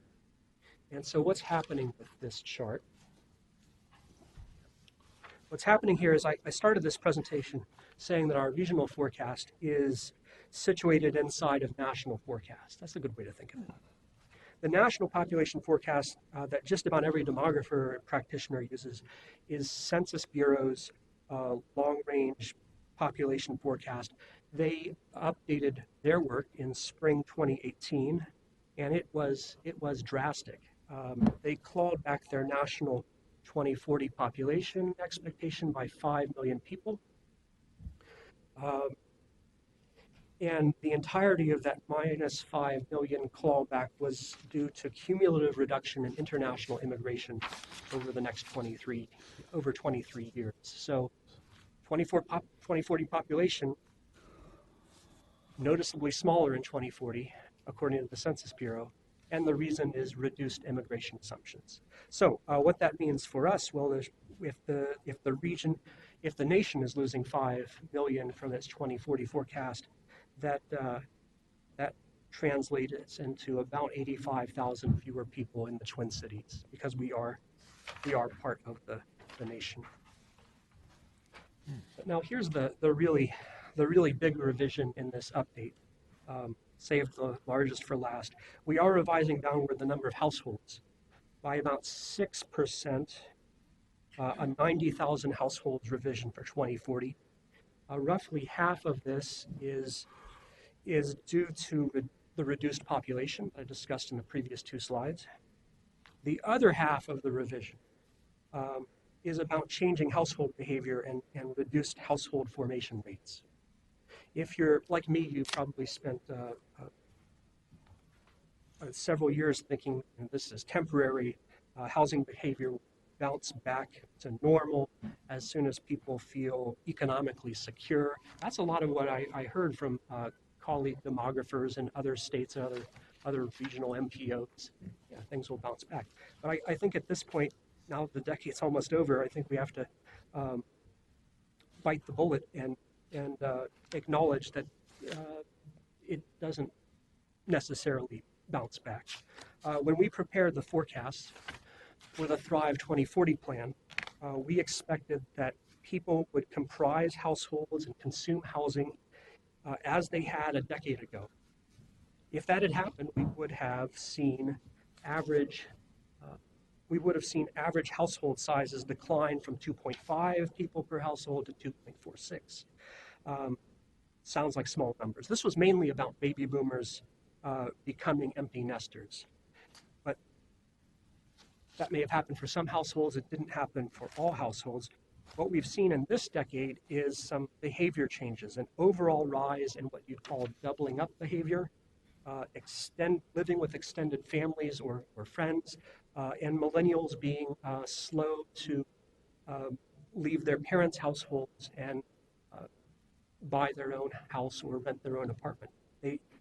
I'm sure the millennials eventually will, but they've been slower to do it, with many millennials staying with the extended family with their parents into their late 20s. So this is not an anecdote, this is actually a trend. Average household sizes that we expected to decline have not declined. And this amounts to a 2% shift from previous expectations, which again, 2% sounds like small numbers. But a 2% reduction in households consumption equates to, if you live in a neighborhood with 100 houses, it amounts to about 5 additional people living in your neighborhood, because there's just a few more people living in a few of the houses. I won't say it equates to 2 fewer housing units, because really any vacant units are in demand, and housing does fill up as people can afford it. That's what's really going on here. This is a household economics challenge. So what you're reading on this slide, the numbers on here are actually not a forecast. They are this slide actually. Jump ahead. On this slide, these numbers are not a forecast. They're actually backward-looking. What happened during 2010 through 2018? We expected if behavior had not changed at all, which is hypothetical now, but if behavior had not changed at all, people were still consuming housing as they did before 2010, we would have in 8 years gained 120,000 households. Yeah, that's the bottom line there. We didn't gain 120,000 households. We've actually fallen short of that by 24,000. Our real estate economy, and I guess you could say also stagnant buying power, have effectively prevented 24,000 households from forming. We are assuming a tapering off of the behavior changes, because eventually things have to come to a new equilibrium. And I'm a believer in making assumptions that are sort of middle of the road. But if we do come to a new equilibrium after 2020, the effect still is that the households forecast change is baked in. We will have fewer households in our forecast in the future. So I have a question about I don't want to totally backtrack, but the entirely due to reduced immigration assumptions, is that based on federal policy? The Census Bureau responded to my questions by saying that their forecast change was due to them updating the time series that inform the trends that go into their forecast, and that from 2011 through 17, there were reductions in international immigration happening, and so they've just adjusted the whole thing. If they're trying to reflect policy, then they didn't cut the number enough, because we're seeing let's see, a 5 million reduction over 23 years is roughly a quarter million reduction per year. And I think probably international immigration is down by more than that in the first couple years of Trump administration. I see. So it's actually a conservative estimate, potentially. But this is the hardest thing for them to project is what's going to go on with geopolitical happenings and how people respond to that and what will the United States have as immigration policy in the future. These are things where I think they, like other forecasters, try to find a middle of the road point. But it does look to everyone who has looked at this like a very large change in assumptions. Right. 5 million fewer people by 2040. Right. So interesting. Thank you, Councilmember Chambliss. Thank you, Madam Chair. You mentioned, as we're reviewing the data, the challenges related to what the forecasts are saying, and I know some of those challenges are somewhat political, and they impact how our economy runs today versus what the trends are showing. I could imagine that with so much focus on property tax income that is going to have an impact. Can you speak to some of the impacts based on what this forecast data is saying? Madam Chair, Councilmember Chambliss, it's tough to know where to start. Certainly we have seen strong demand to move to the Twin Cities, and I mentioned earlier we gained 300,000 people in the region, even though housing production has lagged, even though households formation has lagged. I think in some cities the housing market. I live in Minneapolis myself. The housing market has been productive enough that the overall tax base is shared by more housing units than in the past. For a Minneapolis taxpayer, that's good for me because my share of the Minneapolis budget is shared by even more people. But it's not the same everywhere. There are communities where the growth is slower. There are communities that have purposefully decided that they're fully developed. I don't think we see anywhere in this region where the amount of housing is declining, which is a problem in places like Detroit. It's not a problem here. But I should ask, what do you want me to go in a direction with this? Well, that's helpful information as a response. This also this forecast is on housing, not just housing, but affordable housing, which I think probably has been impacted by the change in the housing mix, more people being in a single household because it's more affordable. And how does that impact our tax base sharing? So it's something I think for us as policy members to think about, and also for those people who are making decisions about how we tax, how we raise revenue, and how we maintain affordable housing. So thank you for the information. Okay, Mr. Graham, if you want to go ahead. Yeah, Madam Chair, I've actually got 2 slides left. Okay. Councilmember Sterner. Okay, thank you. Thank you, Chair. And Mr. Graham, maybe I could have waited for your 2 slides, but I was wondering about the census concerns about taking the census or the accuracy of the census affecting what the numbers will be, because I think some people have concerns about immigration policies and that may not being forthright in the census or want to be counted. Madam Chair, Councilmember Sterner, I'm concerned about that as well. I serve on a program committee of the Census Bureau, and so I've had quite a lot of conversations with Census Bureau staff and managers, and also with people here in the Twin Cities who are trying to do outreach and public awareness about the 2020 census coming up in half a year. One of the things that really alarms me is that the Census Bureau does its own market research, what they expect to happen. In 2010, they did a pre-census survey asking people, do you expect to fill out the census, or are you going to participate? 86% of people in 2010 said, yeah, we'll fill that out. They were intended to.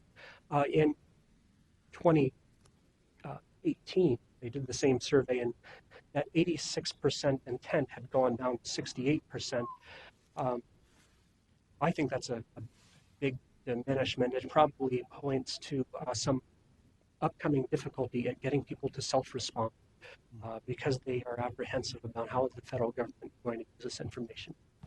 Even though on paper, in the law, information is protected and it doesn't leave Census Bureau, I think people are apprehensive about, does the federal government still follow that it has on the books. So yeah, there's a lot of worry, and that probably will make it more difficult to get people to self-respond. It probably will add to Census Bureau's need to do more follow-up after April, going back to the addresses they haven't heard from. That gets expensive and staff intensive. In the end, I think that they have the resources to get close to a complete count. Even though self-response in 2010 for Minnesota was something in the neighborhood of like 75% self-response, they eventually get to over 96% by doing all this follow-up.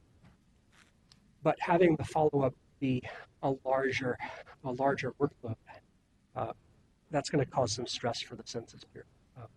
I'm sorry, that was a long answer here. Oh, I was looking for a thing. Thank you. All right.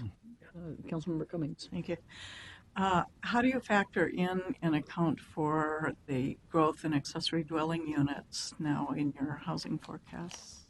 Mr. Graham. Madam Chair, Member Cummings, I'll say that in the regional forecast, we're talking about housing in abstract, and we know how many households, we are projecting how many households will be formed. And this is a region where there's a lot of land supply and a lot of capacity to add housing. We know that accessory dwelling units is one of the housing options now. I didn't intend to come here and talk about our local forecast model that rolled out in the coming years and probably show you. We'll probably have presentations like on this 2 years from now. But in that local forecast model, we specified different housing types. And I think accessory dwelling units is a housing product that fits within those options. And again, if you've had the chance all this year to look at comprehensive plan updates, you know that most of our municipalities really do have the capacity to create a lot of housing. This is a region where we can grow in all directions. So we're not going to run out of land. Okay. Question, the tiny home question, when the legislature passed the law, and a lot of the municipalities, of course, banned it, but it's an interesting question. So let's see if we can get through the next two. Oh, yes, Madam Chair, the last two slides here. I wanted to just end by saying a couple things. One thing is that we're not making any, council staff are not making any local forecast changes at this time, other than, again, the 5 forecasts that you changed last hour. And that's because after we issue a system statements that happened in 2015, I always describe the system statements as an instruction set on how to do a comprehensive plan.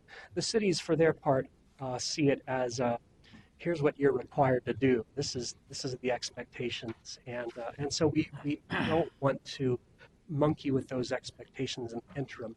We only change the local forecasts if the cities are on board with it and if they've come to us and asked or agreed that there needs to be a forecast change for, for example, Corcoran. If they ask for that, then we discuss it and we move forward with that. The next complete update of all our local forecasts, the whole wall-to-wall, all 185 cities and townships, That will happen probably in 2022 or 2023 at the point that the council is preparing for the next regional development document. Okay. And now I think we really are at the end.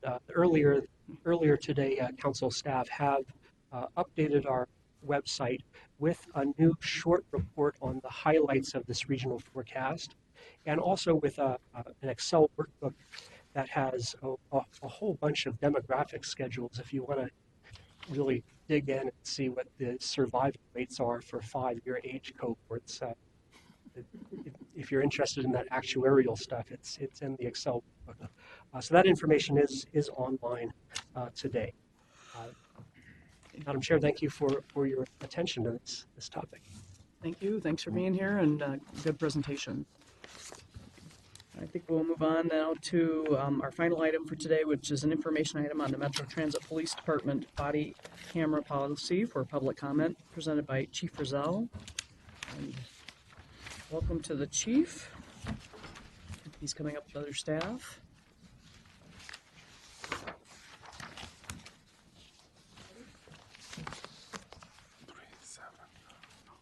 Welcome to the council. Thank you very much, Madam Chair, council members.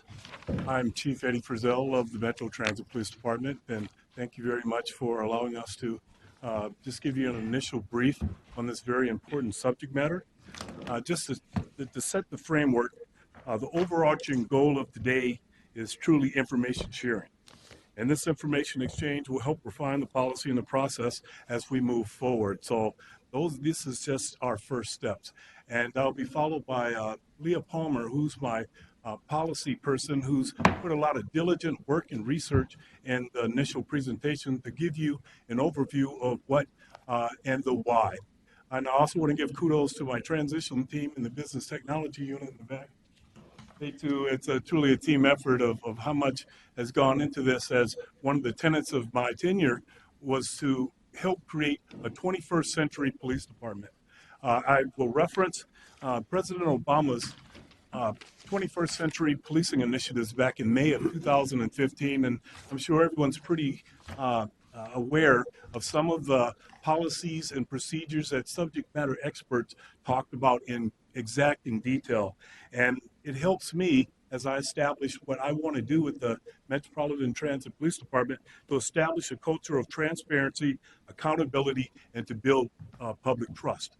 And I think we could all agree that that is a goal worth going towards. And 3.3.2 of the action items from the 21st Century Policing Model states, the U.S. Department of Justice should create toolkits for the most effective and constitutional use of multi-forms of innovative technology that will provide state, local, and tribal enforcement agencies with a one-stop clearinghouse for information and resources. Followed by that action item, the law enforcement agencies should review and consider the Bureau of Justice Assistance body-worn camera toolkit to assist in implementing the body-worn cameras. We've looked into that in great depth. And along the spirit of that, we want to present the information today that's consistent with our end goal, which is allowing people to have voice before, during, and after police encounters. So with that being said, I'll turn it over to Leah, and she will begin the presentation. Good evening, council members. Thank you for your time. We're looking forward to sharing this project with you. As the chief mentioned, we're here on an informational basis. We do, as we look forward to process, expect to be in front of you probably at least 3 more times. And part of the reason for that is state law. State law pretty significantly governs the rollout and use of body-worn cameras. And for that reason, it states that the governing body of the agency, needs to approve the policy before we can move forward with any sort of procurement, getting the equipment, training the officers, and putting it out on the street. So that's why, as we walk through the steps, we wanted to come here first and introduce this so that you know where we're at, and we'll be able to keep building on this and keeping everyone in the loop here.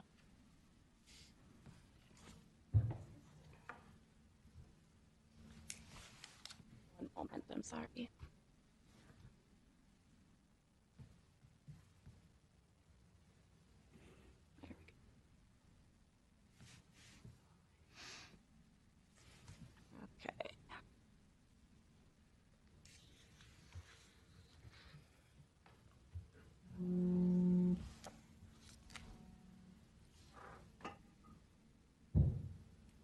I apologize. I should have earlier. Sometimes Greg has to drive, Mhm. and usually if you say next slide, he can assist. Okay, next slide. Sorry, Chair. There we go. There All you right. go. Thank you. A little Siri? I don't know. Yeah. Alexa, where are you? All right. So moving forward, what's going to be on our agenda tonight? We're going to talk about why body cameras. Why is this important? I'm sure everybody in here knows about body cameras, has seen it in the news, nationally, locally. But there's some important things that we need to talk about when we are looking at body-worn cameras.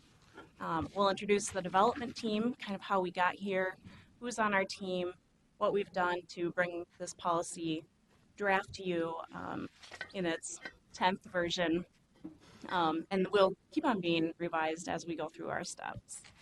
The policy overview, we'll walk through that. There's 12 sections, and we will go through kind of the high points. I believe the policy was distributed, so hopefully you may have had time to review it, or if you think of questions later, you can always address those. And then finally, public comment requirements. State law also requires that we go out for public comment, that the governing body of our agency goes out for public comment. And so we'll talk a little bit about that. We're still in conversations with communications and Michelle Fury about what that might exactly look like, but we do also want to put it on the radar as part of the process that council will be a part of. And then finally, at the very end, we will talk about the next steps, where we're at in the process, where do we have to go, how are we going to get there. So why body cameras? As the chief touched on already, this 21st century policing, we really want to become a modern police department. The police department's new, in terms of agencies, but it's also coming at a time when we're moving into a more modern state of policing. And a more modern state of policing relies on technology. It relies on more community transparency. It relies on recognizing factors that go into policing. And so 21st century policing really does look at building that trust. The oversight piece, undoubtedly having a camera right there, right at an interaction, can provide a level of oversight. Using technology more and more in police work, and that technology then can assist other agencies, our partners, prosecutors, courts, so it has a reach. Going back to that community policing, the crime reduction, officer training, and officer safety. We can talk a little bit about some of the numbers too regarding officer safety and the level of kind of security it brings for officers and how that impacts behavior as well. So moving on to the statistics. Oh, back one slide. Person. We go back one slide. Okay, thank you. So there's 4 little points on here. So moving towards talking about those statistics. The body of research out there is it's not as deep as we would like it to be. Body-worn cameras have been around for somewhere between 7 and 10 years. So as police departments have deployed these, they've gotten on the street, you get enough time to actually have a worthwhile study from the university or something like that. There's not a lot there. There's some, and it's emerging. What we do see is that productivity goes up. So the number of stops that officers do, the citations, the arrests, even where they don't take action. Maybe it's just a citizen contact. Can I help you? Hi, do you need anything? All of that goes up. And again, it goes a little bit towards officers having kind of a sense of backup with that body-worn camera. They know that what they're doing is recorded, and that if there's any dispute later on about what happened, that dispute can be a little more easily resolved because there's camera footage. They also know that if they're going to arrest somebody or give them a citation, there's evidence there. And so then they feel like, well, it's worth my while that this isn't going to just get dismissed because there's no footage, there's no proof, there's no whatever. They know, like, hey, there's another piece of evidence here that can help and support my report, support the case going forward. So a productivity piece. Phoenix, Arizona saw a 17% increase in arrests compared to 9% in the control group. This was over a 1-year study. And so that's pretty significant when we look at how do we address crime. 17% increase in arrests, that goes a long way. Las Vegas saw a 6.8% increase in citations. So there too, they're feeling more confident that they can do the police work that they need to do. In Mesa, Arizona, perhaps for me, what I would view as maybe most interesting is they saw a 13.5% increase in self-initiating citizen contacts. So that's not waiting for the 911 call to come or someone flagging you down. That's them going up and seeing something and doing something. Or there's a vehicle there, I need to stop that car because it's crossed over the tracks and a terrible thing's going to happen. Those self-initiated things, that really matters in police work. So we're not only responding, we're initiating. So Councilmember Chambliss. Yeah. I might have missed something related to the increase in the contacts with the police and arrests and things like that. What is the correlation between the body cameras and the increase that you discussed, like in Phoenix, for example? And what would be I'm not sure what the correlation is. Sure. And Madam Chair, Councilperson, the one things that body cameras have identified as being very effective across our like peer organizations, specifically transit, is showing that we're giving a three-dimensional view of every time we have a contact with a citizen. And what that three-dimensional view gives us is we're able to identify if there's any implicit bias or disparaging policing that's going on because you're seeing it real time. One of the questions that's probably on everyone's mind is there's thousands of cameras out there. Why do we now need these? Well, we heard some very powerful testimony early of what the two-dimensional cameras would show you. Whereas this, you got the audio, you got the ability to have the articulation of the why you had the contact in the first place. So with that blanket of security of knowing that if you're doing things the way you're supposed to be trained, you're being professional and ethical about your policing, then officers are going to be more proactive because they know that what they say and what goes in that report will be adequately documented by that camera itself. Follow up? Madam Chair, so if I'm understanding correctly, it's providing more confidence by the officers to do their work? Yes, ma'am. And in addition, individuals, civilians that are having interactions with officers, they become more confident also because they know it's being recorded. Thank you, Madam Chair. Thank you. Ms. Pollard? Yeah. So the other statistic that we see go up are criminal convictions. Again, there's that extra piece of evidence that can be used. That especially, there's not a really good body of evidence on, a lot of research on quite yet, because body cams and then the length of time that the courts come to and even getting at that data is a little bit difficult. So, but I can tell you that in Phoenix, Arizona, with regard to domestic violence, they saw that 4.4% of suspects were going to plead guilty more than they had in cases where there wasn't a body camera. So when we're looking at even dealing with court time, the resources within our court system, it's significant to have this extra piece of evidence and someone goes, oh, you got me on camera, and then I will plead guilty because it's right there. Councilmember Chambliss. Okay, thank you, Madam Chair, and either one of you can answer this question. Many of us have watched videos of arrests. Like you said, there are cameras in a lot of places, and it's also being released to the public or by private individuals who are videotaping.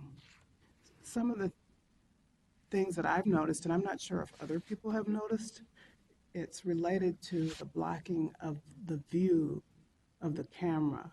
I have seen the blocking of the view by police car doors where the police cars are like right next to each other, parallel. Open the car door, you cannot see what's happening on the ground or with the person that is being apprehended. I have seen officers form a wall, and it's very difficult to see the view. And I've also seen cases where the direction of the camera is away from what's happening. How do you address that from a standpoint of policy and procedure? Chief? Through the chairperson, when we look at those multiple views, almost anywhere in society, the one plus that we get from body-worn cameras, it allows us to tell our story. Because maybe what the individuals are seeing on the television screen, what they're seeing on the video, that's all collected during the course of any investigation, up into including the dash cam of every squad car that also catches another dimension of the incident in its entirety. And so what I've seen is that without the use of the body-worn cameras, that's the only view you're going to get is from the cameras or the doors here. If there's multiple officers on scene, you're going to also get everybody's version. And some of the more high-profile incidents that have occurred in just the recent months, they've dropped out of the news story because the toughest decision for the leadership will be how fast you will release the video. They're no longer just asking it as a cursory thing, they're demanding it. And that's what leads off the story is how fast are you going to release it? Release it now. And there's no way to really facilitate a blockage one way or the other because with multiple scenes, dash cam, outside cameras, and most importantly, those that hold out their cameras, they're all telling their own story with their video. And in our tubular environments for our transit, be it bus, rail, it's a very confined location. So it's very difficult to get out any erroneous type of body-worn camera. Thank you, Chief, Madam Chair. Okay, thank you. And Madam Chair, and if I may also add, we do address that in our policy. So when we get to that policy piece too, we can talk a little more about how we're going to address blocking the camera and things like that. Thank you. Ms. Palmer? So moving on with the statistics, we do see two things go down. Complaints against officers drop, and there's kind of two schools of thought on that. The complaints against officers may drop as a whole, or they may stay relatively steady, but the number of sustained complaints against officers will go down. And part of that is going to be just because a supervisor or our internal affairs investigator can pull the video and look at it and say, oh, that did happen. You know, that does line up with what the complainant is saying, or it totally didn't go down that way. Let's take another look at a train video. Totally didn't go down that way. So they can work through those complaints a lot faster. And to that end, the Las Vegas Metro Police Department estimated they had a cost savings of $4.1 to $4.4 million due to faster resolution of complaints and decreased complaints. So they're spending a lot less staff time parsing through complaints, you know, deciding what needs to get fully investigated, what can be resolved by looking at film, things like that. They're a huge police department, so that's how you get to that millions of dollars number. But I think it does support the idea that there will be cost savings with regard to staff time and resources within the police department. And then the final number that does decrease are those use of force incidents. And we'll talk a little bit in a minute here about how cameras affect behavior and why that use of force can go down. Las Vegas saw an 11.5% decrease compared to the control group. So they had some officers that had cameras and some officers that didn't. Everyone went out and did the same work, same areas. The camera group saw an 11.5% decrease in complaints, where the control group actually saw the complaints go up by 1%. So you can really see where those body cameras really do affect behavior and drive those encounters between the police and the public.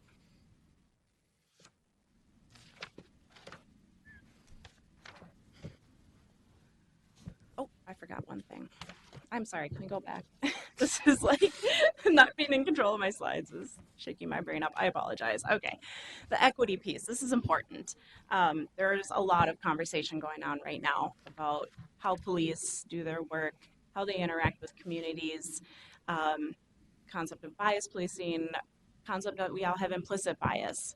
These are all huge, huge topics for us as a society to talk about. And as we look at our police forces, it matters. And as we look at introducing technology like this, it becomes something that's front and center. So I did some research, and there's a number of statements from the ACLU, NAACP, Urban League, an immigration group, Victims of Sexual Assault Coalition. A number of different groups have statements, but really what it comes down to is what the ACLU said pretty succinctly in a paper they wrote, which is we support body cameras as long as it falls within um, reasonable policy and access for the public and protection for the public. Um, and so when I looked at what the ACLU had, and I think it was like 7 or 8 points, and I compared our policy to it and where we're headed, they really do meet up within the limits of technology, because some of the technology pieces just aren't there yet, and within the limits in Minnesota of our data practices.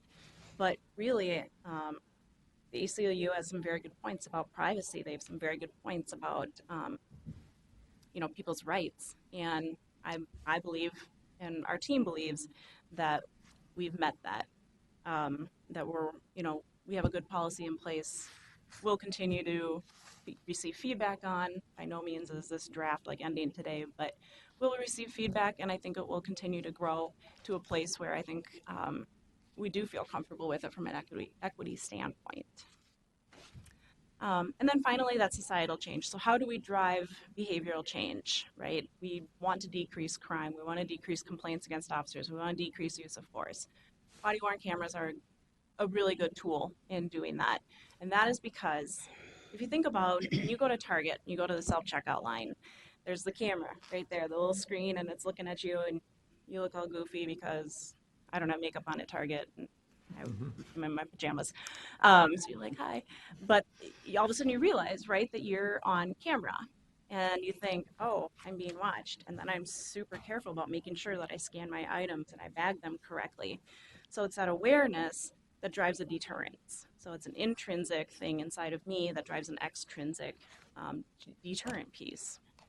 So it's the same thing with body cameras. It works both ways. Officers are aware that they're literally wearing this device that is sizable and a little bit heavy, and then that's recording. They're very self-aware of that, and then they know that they have to maybe change their tactics. Maybe they use words a little bit more than they otherwise would, and so there's an awareness. And the same thing goes for the member of the public that the police are working with. They see the camera. It's obvious that it's on. There's a light. And so they know that they're being recorded, and then they're less likely to instigate situations that may go upside down. So it works both ways, and it works towards driving more socially acceptable behaviors. And at the end of it, when we have more socially acceptable behaviors, we're going to see some of these pieces, these difficult parts of police work, hopefully go down. The use of force and the complaints.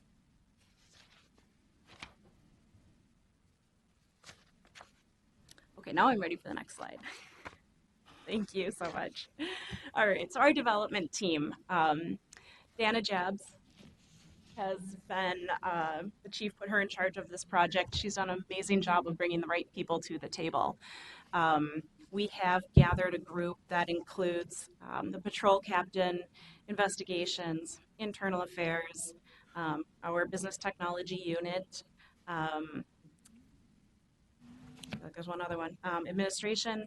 I really got the people at the table. We started working on this draft policy somewhere in September, maybe even earlier, and did our research and looked at other agencies and the local ones, the best practices, what is the Bay Area Rapid Transit doing, because we're a transit agency as well, so that's a good model to look at. And we started gluing together this policy. Once we had what we thought was a pretty good shell, we took it outside and we consulted with Office of General Counsel. We worked with Labor Relations, the IT governance folks. I feel like we've been to others. So we really have done our work in terms of getting through the stakeholders and having it looked at and looked at again to make sure that we are in a place where we feel comfortable bringing it to you and introducing this knowledge. Councilmember Atlas Ingebrigtsen. Thank you, Chair. As a part of the development effort, were any community organizations or any engagement happening at the community level with those who've had concerns around our actions or activities? Madam Chair, Council Member, we're going to get to that as we move forward. When we get to the public comment piece, we're going to be doing some more active outreach and determining how that public comment, so that we can actively, reach out to concerned communities, communities that have a stake in transit, things like that. At this point, this is draft, and this is the first time we've really brought it outside of the police department into a public forum. So we haven't done that work yet, but it is on our radar. Follow up? Thank you. Yes. I'd encourage thinking about, oftentimes we get critique, all institutions do, we're not alone in this, that we bake things before we bring them to the public, and then we're just kind of doing this informing aspect. And if that's what we're doing, then I think it's important to use that language. Then we're going to go out to inform the public. But I've encouraged our staff to look at, the spectrum of public participation and make sure we're really clear with the public about what level of participation we're really engaging in, so that we're clear about that. But I also think and wonder, and I haven't researched this like you have, about what other agencies have learned around partnering with community. I mean, I certainly listen to the news like everybody else around all the challenges that have happened with body cameras, and Councilmember Chambliss has mentioned things that you can Google and you see that. I just think about how can we be innovative and learn from that. And I would love if I could encourage a level of participation that there are groups that we consult with in a more advisory type role to really provide input on how this program is shaped for us internally. Maybe there's some subject matter experts from a community perspective or diverse community perspective that could aid in that development, as well as outside of just an outreach or informing context. Thank you.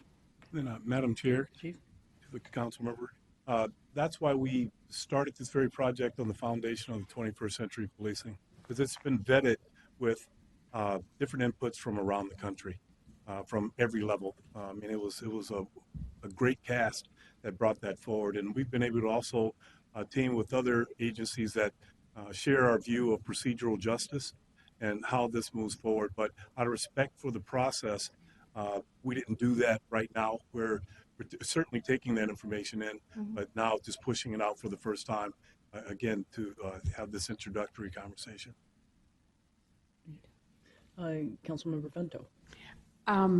Madam Chair, thank you. I'd like to suggest that in the development team, there will also be opportunities for the voices of the union.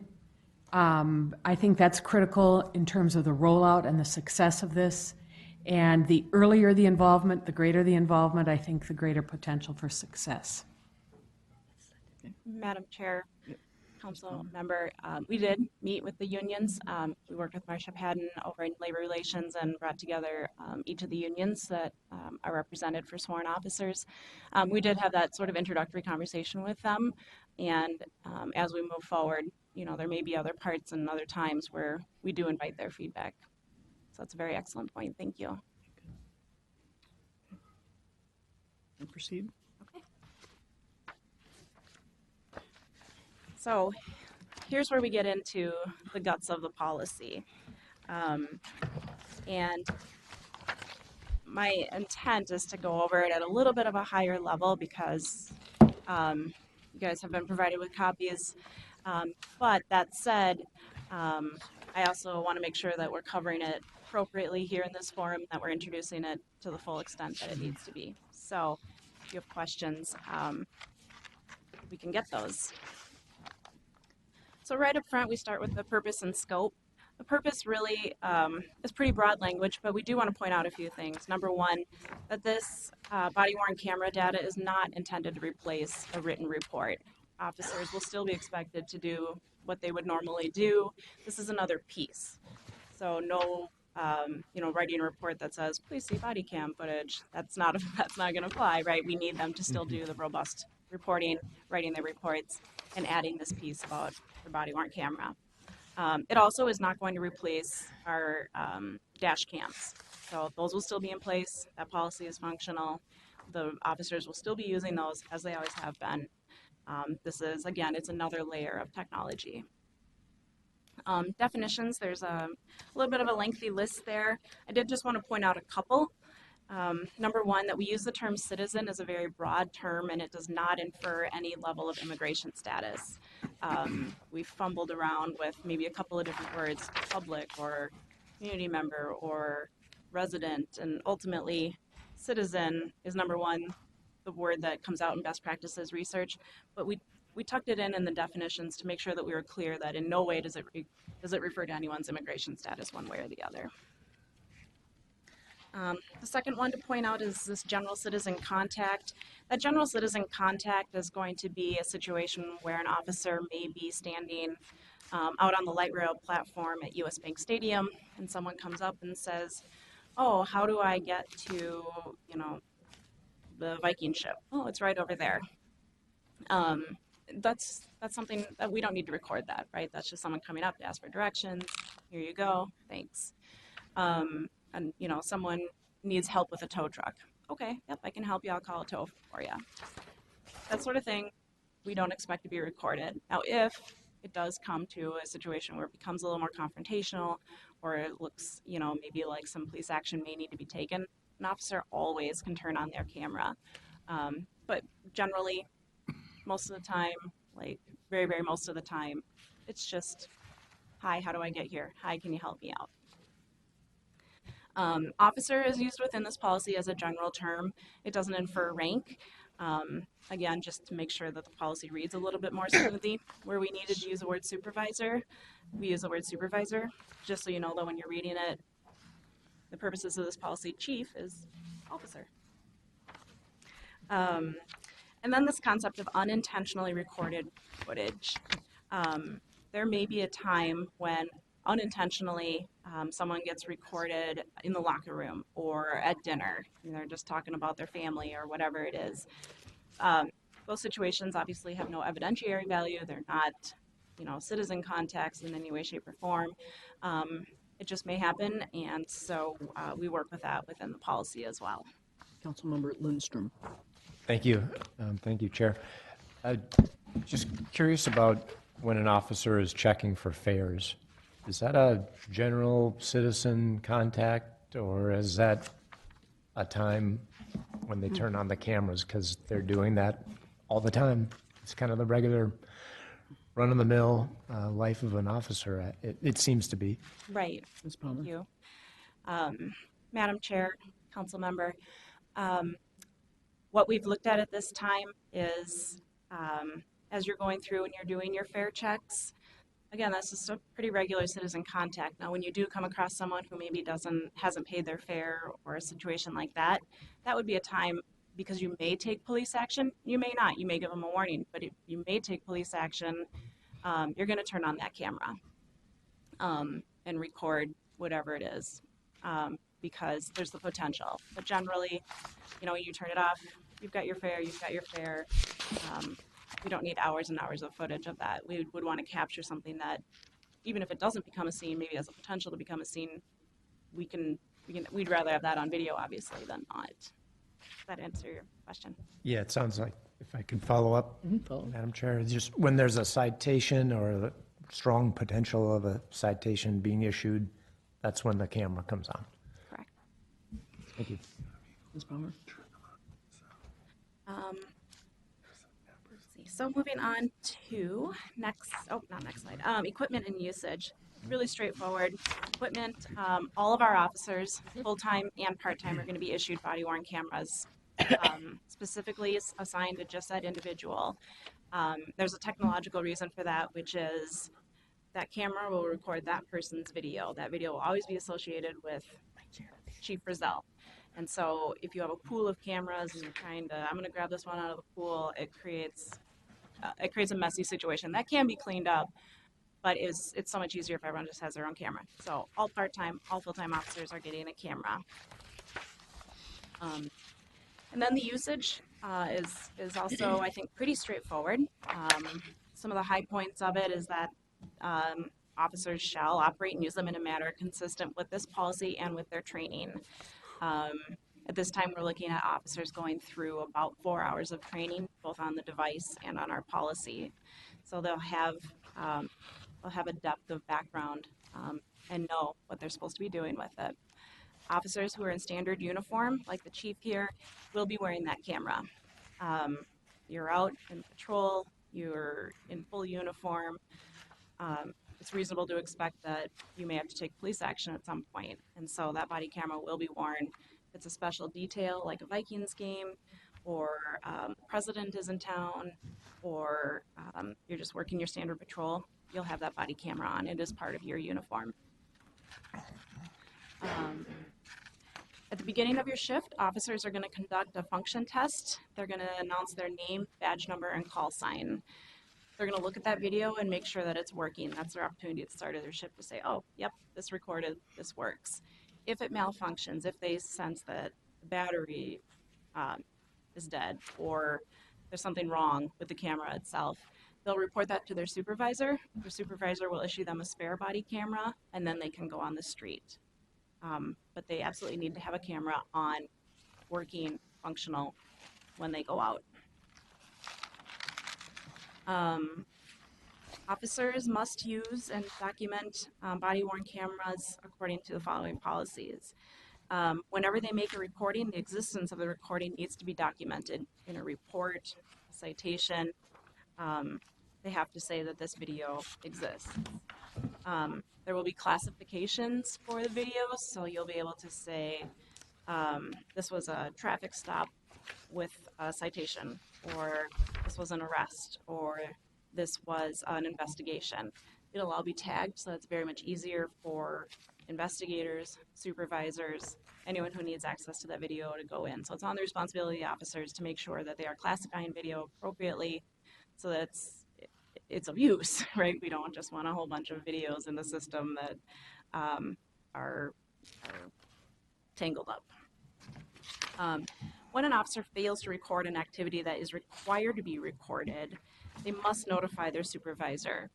So I realized at the end of my situation, I didn't turn on my camera, or I thought I did, and I looked down and it didn't record anything. Right away, I contact my supervisor and I say, this is what happened, this didn't get recorded, and the supervisor will, the officer will put that into the report, and the supervisor will review that report. If there's any action to be taken following that, they'll go from there. But the point here is that we as a department want to take it very seriously, that the camera must be operating when you are having contact with the public that may become police action. It's rudimentary.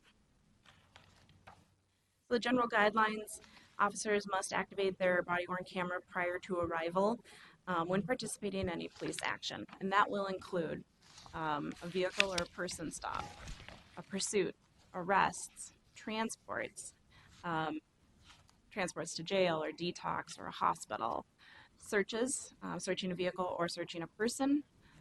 If you're interviewing a suspect or a victim or a witness in the field, you're going to want to have that camera running. And any police or citizen contacts that might become confrontational, like we talked about, the fare inspection, the person doesn't have their fare, you may have to take police action, turn on your camera. Officers in Minnesota don't have a duty to tell people that they're being recorded. Now, it'll be evident because there's a light that'll be on, and so people will in all likelihood know that they're being recorded. Officers have a little bit of discretion there if they think it might escalate a situation or de-escalate a situation. They can say they're recording or not recording, or if they're recording. And then once activated, we've got some language in here about how long the camera needs to be going and what is the conclusion of an incident, right? We spent a lot of time as a team talking about how do we know when a call is done? Like sometimes it's self-evident, you get out of the traffic stop, you get out, you talk with the person, maybe you issue them a ticket, they drive away, it's done. But there's other times when maybe that's not so obvious. You've got a couple of officers there, you've got maybe a couple of people there. So for the purposes of our policy, we talked about all arrestees have been transported, all witnesses and victims have been interviewed. And if you're simply just waiting for a tow truck to arrive or maybe a family member to come pick somebody up, if there was a car crash, things like that, that's when you could turn off your camera. But you really need to wait till that moment when arrestees are transported, victims and witnesses have cleared the scene, everyone is safe.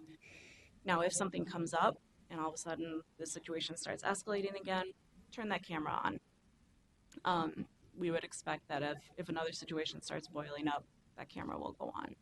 Councilmember Cummings. Thank you, Madam Chair. There could be an incident that could require a lengthy recording. How long does the battery allow the camera to operate? Ms. Palmer. Chief. Through the first time, sorry guys. Madam Chair, to the chairperson. It's approximately a 9-hour, 9 to 12, and they've been pretty sturdy as they put out the new versions. They've gone submerged and they're actually recording fish for an extended period of time. So time and length is not that a big of a factor. And also know that this is a cloud-based application, so there's not a cost associated with the monumental costs of put things on servers versus going into the cloud. So we can have as much as we need prior to going out. Thank you. Somewhat related, so I've done a lot of ride-alongs, and if you're out in a remote area, which happens, a remote park, it does fine at night, right? Picks up everything, can see everything that's happening. Madam Chair, absolutely. And the technology has excelled so much over the last 5 to 10 years that there's even a infrared type of adaptation that you can make to it in some of the products. We don't necessarily need that, but it sees just fine in the evening. Just checking. Thank you. So going back to the question about blocking audio or visual recording, our policy is very clear. Officers shall not intentionally block body-worn cameras, audio or visual recording functionality to defeat the purposes of this policy. How do we do that, right? That's important. What are the teeth? And I'll talk about it a little bit further in the policy, but there will be audits. Supervisors will look at their officers' video. We'll have an audit team that looks at randomly selected videos. So when we see that sort of thing, if we see that sort of thing, it can be dealt with through that audit process or through even just a supervisor looking at his or her officers' videos. And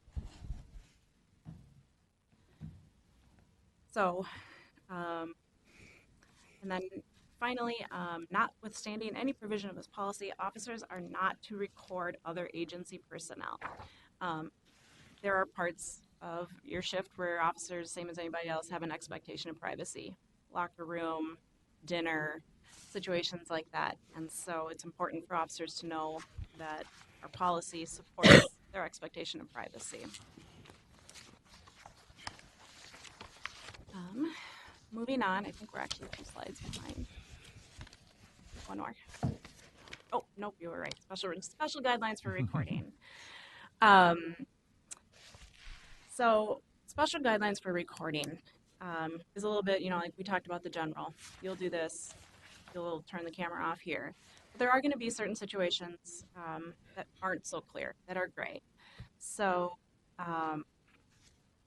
officers may use their camera to take a recorded statement.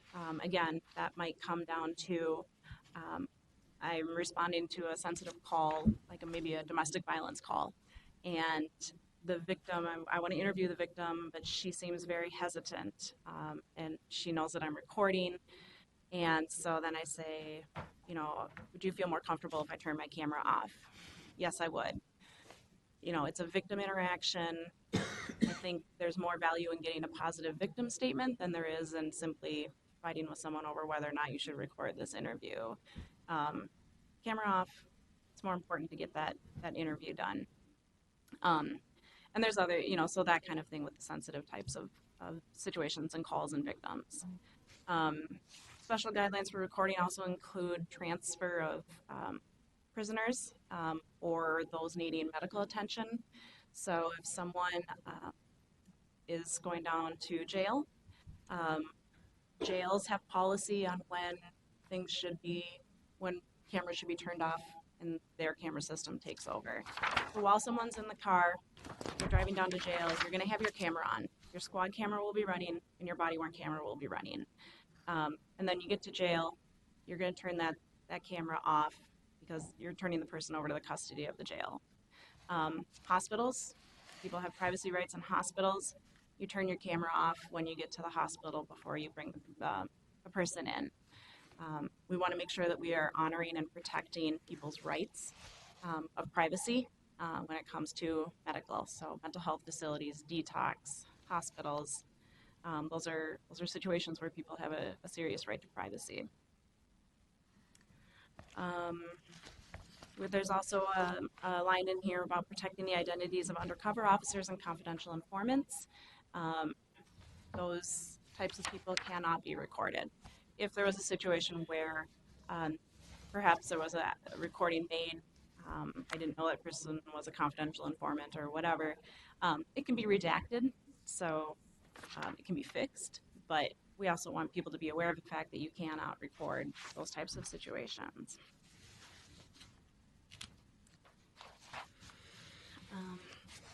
Any questions about recording, when to turn it on, when to turn it off? Okay, so we're going to move on to uploading and classifying data. We talked a little bit about this. So at the end of an officer's shift, the camera itself is a square about that big, goes into a docking station. You put it in there, and it's going to do two things. It's going to charge, and it's going to upload that data into the cloud-based information system. And so that's pretty much it. Officer just needs to make sure that the video that they recorded is classified correctly and tied to the correct cases. And they need to make sure that their camera charges so it's ready for their next shift. They don't need to stand there while it uploads or anything else. They do it at the end of their shift. They go home. Officers will have a department-issued smartphone and iPhone that can interact with the camera through Bluetooth, and that's how in the field they can categorize the data so it gets associated to the right case. And that too at the end of their shift, and they're not sitting there putting in a whole bunch of time, coming off the street early to put in some computer time. They can do it in the field, wipe it out, and they've got a free moment. And then it talks a little bit about the categories of different types of cases that we'd be looking at. Probably maybe the most interesting here would just be, investigations. There's a separate line for internal investigations, so if it was something related to a complaint, traffic stops, citations, training, and use of force. So they would want to categorize the video using as many of those labels as applicable. So it might be a use of force where someone wound up getting arrested based off a traffic stop. Use them all. And then, Madam Chair, I'll just add one piece to that. The investigators, when they receive the case, they will be able to review that in its entirety along with the report, which adds not only expediency to the investigation, but also a solidification of the evidentiary value associated with it. Right now, they're pulling camera footage from around the scene, and it's not showing the intimacies of that particular incident. So with that body cam, to give that investigator to see real time what happened, what was said, and how that transpired. Thank you. So 451.8 talks about administering access to body-worn camera data. This is where we get into the part with Minnesota Data Practices Act, protecting privacy, and yet making data available. And then within the confines of a police organization, so an active investigation and things like that. So it's kind of complicated. I'm not going to say it's not, but basically the big parts to know is that there are subjects, data subjects that can view the video. Any person or entity whose image or voice is documented in the data, in the recording. The officer who collected the data is considered a subject, and then any other officer. So not only me with my camera running, but if the chief is there also on my incident, he's also considered a data subject. So data subjects have certain access. They can make requests to the police department to view or to get a copy of that video. But there are those data practices caveats on it about privacy, about if it's an active investigation, things like that. We can redact, right? So if someone doesn't give their permission to be on tape, we can blur out their face, we can blur out license plates, so that a video still has value to somebody from the public who wants to view it. Councilmember Fredson. Thank you, Chair. Quick follow-up, and I apologize if you covered this, but would they have the ability to view the recording prior to writing the report, or write the report and then have access to the video? Ms. Palmer. Madam Chair, Council Member, yes, they have the ability to view the video before writing a report. The exception to that is with regard to a critical incident.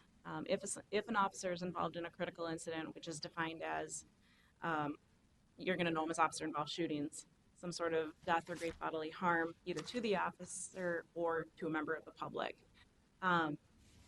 Officers are not allowed to view their body camera footage before giving a statement. Thank you. Mm-hmm. Ms. Palmer. Okay. Let's see. Trying to think here. I really want to hit the high points for you guys. I know we're getting on late here. If anyone wants to request to view video, they simply just make a request to our business technology unit. They receive the request and then move forward as appropriate within, again, is it active investigation, etc.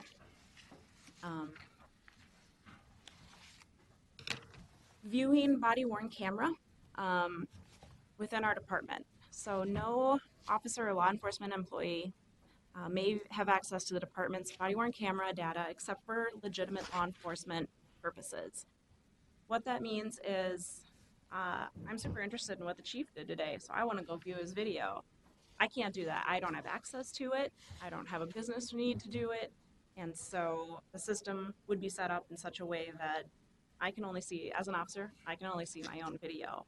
A supervisor would be able to see the video of his or her subordinates, and it's tiered, and it goes up in that direction.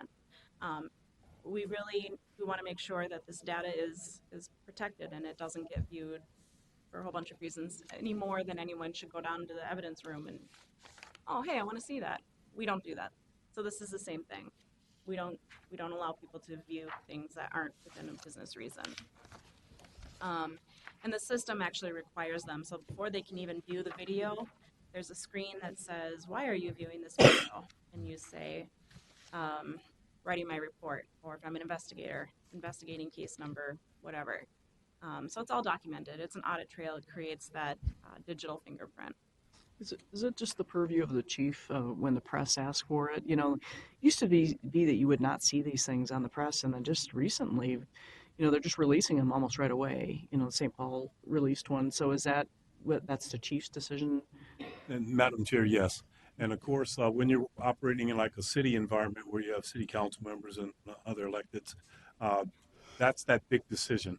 And some folks, as you alluded to, are releasing it almost immediately, which when they feel that there could be civil unrest or something associated with the current narrative that's out there, they want to get that out there right away. But if you have an outside agency that's investigating, say, your officer-involved shooting or such, they may require that you hold on it to the conclusion of that investigation. But ultimately, that does lie with the CLEO or Chief Law Enforcement Officer. Thank you. Okay. Let's proceed. little bit of policy does talk about displaying portions of body-worn camera footage to witnesses. So the same way that maybe we pull a still out of a bus camera or a train camera, we allow within the policy for that same thing to happen. Again, subject to redaction and privacy concerns. But you know, has anyone seen this man type of image? We can share that. Data security safeguards on the next slide. Data security safeguards. How are we going to keep this information safe? It's obviously police-only information, so it gets uploaded with encryption standards that are in line with national criminal justice information system standards. The system vendor is responsible for creating that data redundancy and ensuring the survivability of data. So if there's an earthquake in San Francisco and that happens to be where they store stuff, it's okay because they also store stuff in Beijing. And that's very common in all these cloud-based systems. And then data security officers shall not intentionally edit, alter, or erase any body-worn camera footage unless expressly authorized by the chief or the chief's designee. I think that would be, I can't think of a situation where that would happen. So right away, plain language, no one should be editing or altering this video or erasing it.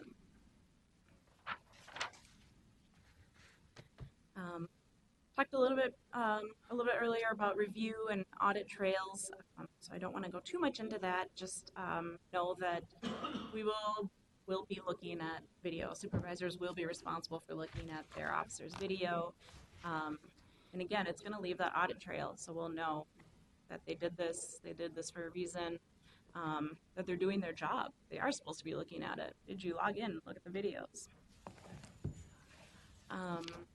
We talked about we can keep video.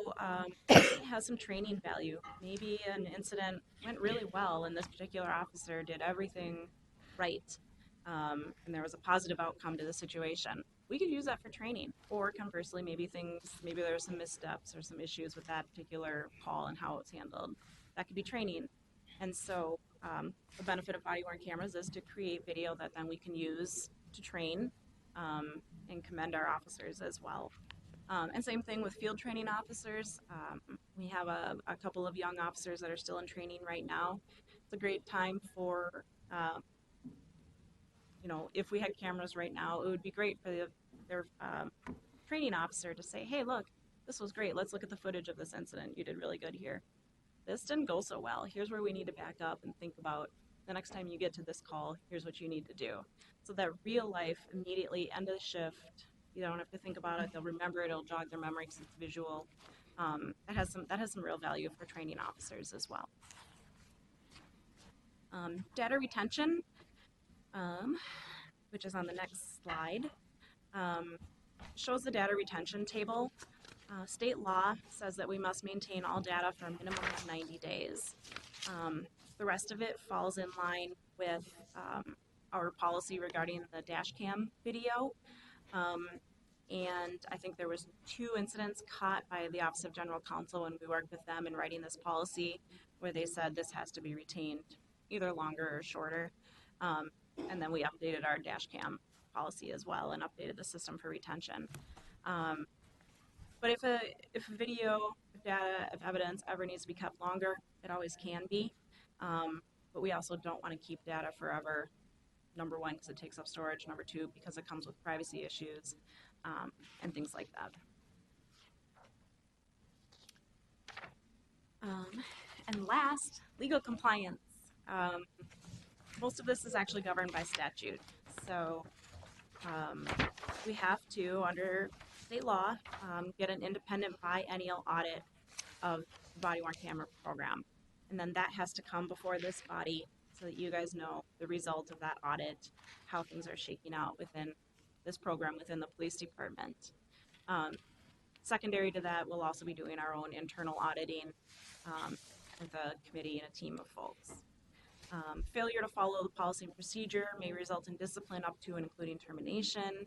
And if it goes even further where it's violating a state law, data practices, something along those lines, there could be criminal penalties. So we put that right there. so that officers know upfront. And then state law also requests us to post this policy on the department's website. So once we have all of this approved, we've walked it out, draft becomes final form, this will go on our department website. Are there any questions about the policy? I know it's maybe a little bit dry, but there's also some peak points in there, I think. Councilmember Atlas Ingebrigtsen. Thank you. Are you taking this roadshow to the Equity Advisory Committee? At this time, we reached out to them, and they appreciated the information of having it. They don't need to hear it at one of their meetings before the end of the year. And they'll reevaluate that after the first of the year. Okay. Any other questions? Just remind us of Councilmember Chambliss. Madam Chair, Chief, I do have a question related to the policy and the purpose. Intention for enhancing community relations, reducing violent confrontations, and decreasing the number of complaints against officers. With regard to the use of force, is it possible for us to also get that information, since that is a key part of the policy goal? And, in terms of policy and procedure. Yes, Madam Chair, Council Member, that is one of the cornerstones of why we need to have this. So when we get those questions of allegations of excessive use of force, or as I mentioned earlier, implicit bias or disparate policing, we have this as a tool to clearly demonstrate whether that happens or not. And it goes right to pillar number 1 of building trust and legitimacy. And it states, and I quote, "People are more likely to obey the law when they believe that those who are enforcing it have the legitimate authority to tell them what to do. The public confers legitimacy only on those they believe are acting in a procedurally just way." Madam Chair. Follow up? Chief. Follow up? Yeah. So I understand the focus is on the use of body cameras. Again, I think because the policy purpose specifically in a couple of places talks about reducing violent confrontations and the number of complaints against officers, how would I, as a council member, understand how the use of bodily force in terms of policy and procedure is with relation to the body worn cameras and policy and procedure? Yes, Madam Chair, Council Member. As we mentioned earlier in the presentation, just having that camera on sometimes de-escalates the situation. The public, this has been around 5 to 10 years, and post-Rodney King, when they see that camera, they know that the situation will be clearly demonstrated through high-def video. And officers, same thing applies to them. The statistics show that use of force is actually gone down in peer agencies that are currently using body-worn cameras, which would indicate to me that that very presence of that camera there and everyone that sees it there and knowing it's in operation in itself would de-escalate the situation, which would lower the instances of use of force. I've asked twice, but I may want to ask one more time. I know that this focus is on the use of the cameras. I would like to request that we also, at some point hear from you on the policy and procedure related to the use of bodily force. Okay. Madam Chair, noted. My apologies. I just wondered if you could tell us what's the next step for this? It goes to, going to happen? Public comment. Yep. Madam Chair, yes, it does go to public comment next. So we have to, the statute says that we have to go for public comment. In reviewing and working with communications, as well as the Office of General Counsel, we're trying to walk out what that might look like. And at this time, we can't say, oh, it's going to be this, it's going to be for this many days, because there's so many kind of moving parts in that. So we We don't anticipate for opening for public comment or asking you to open for public comment until probably January. But that's still, our timeline is not totally nailed down yet. Mr. Koistra? Madam Chair, I was just going to clarify technically that we're going to come back to you in the December 11th meeting and ask for a vote on releasing this as a public comment draft. So that's technically the next step, but the next step generally is public comment, as was said.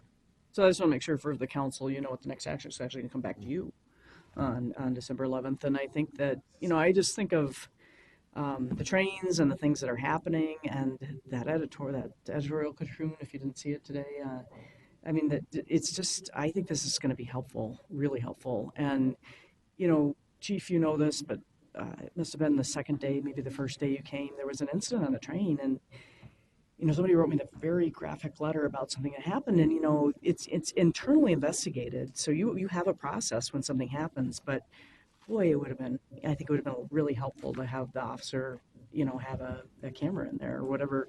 I can't remember now if it was officer. I'm pretty sure officer was in there at that time, but it just clarifies what's happening, because when you're in the light rail trains, they're like, you're talking about the angles, it's really hard to know what's going on. And so it seems to me it would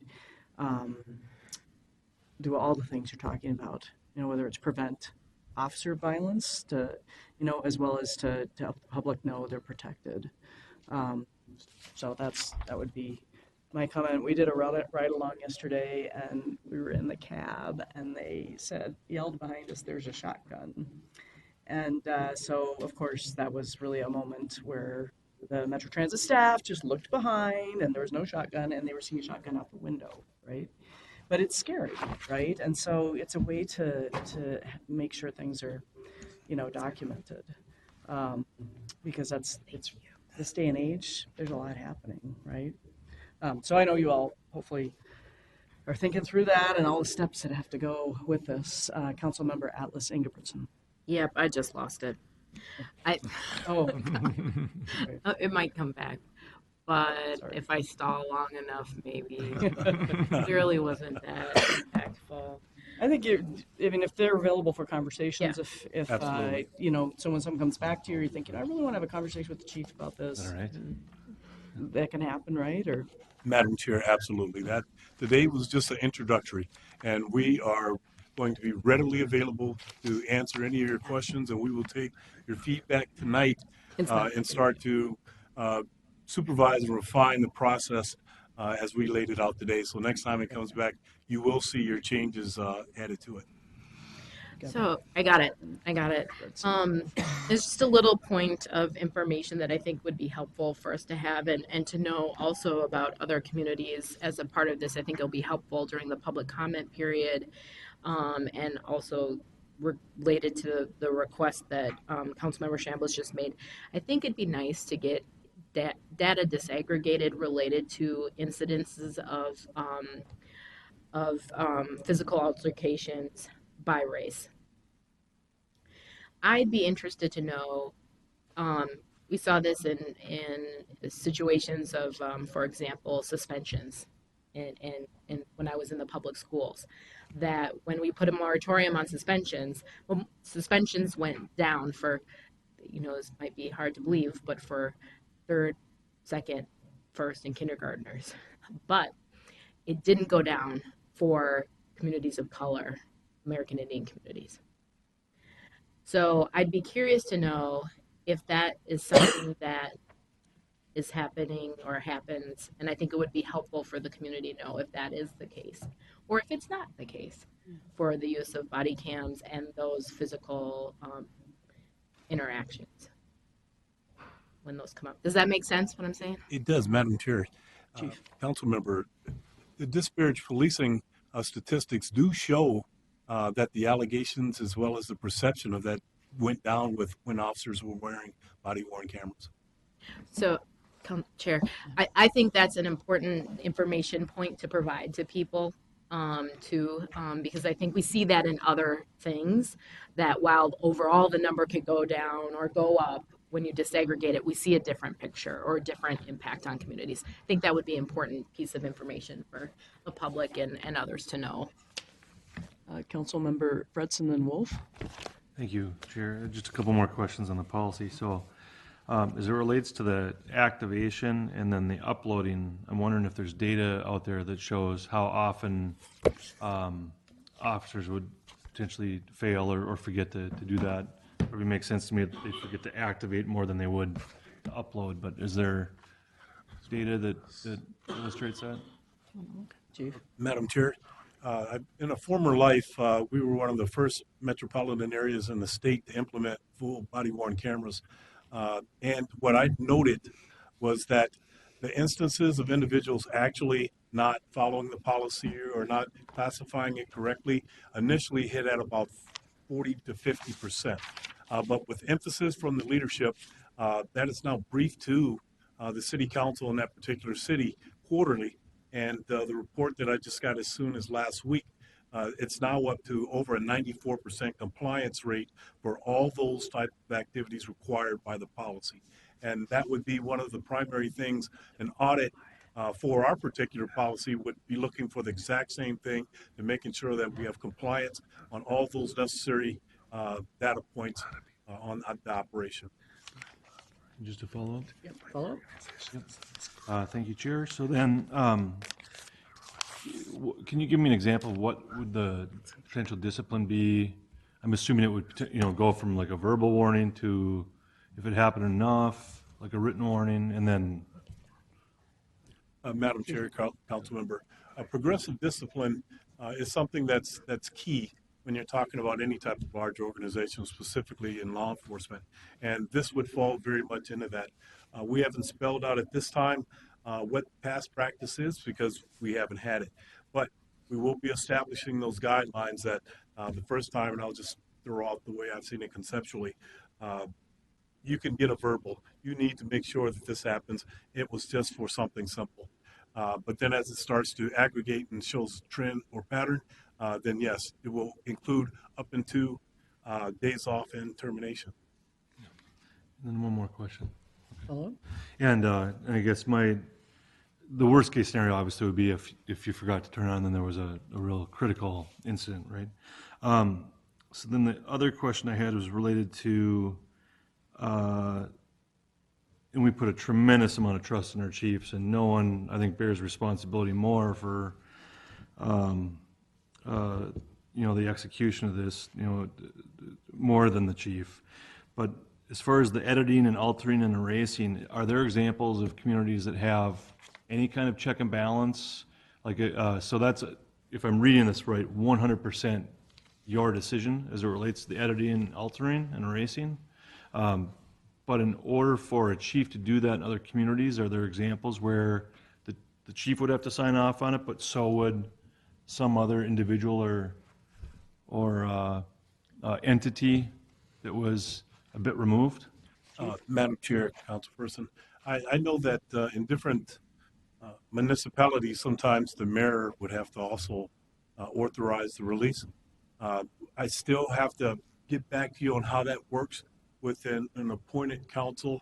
Of course, the chair and the RA would have very key informational components as well as the GM in that decision-making process of when it's going to be released. So that wouldn't be absolute in this scenario that I, as the chief of police, would say, this. Does that make sense, sir? Helpful.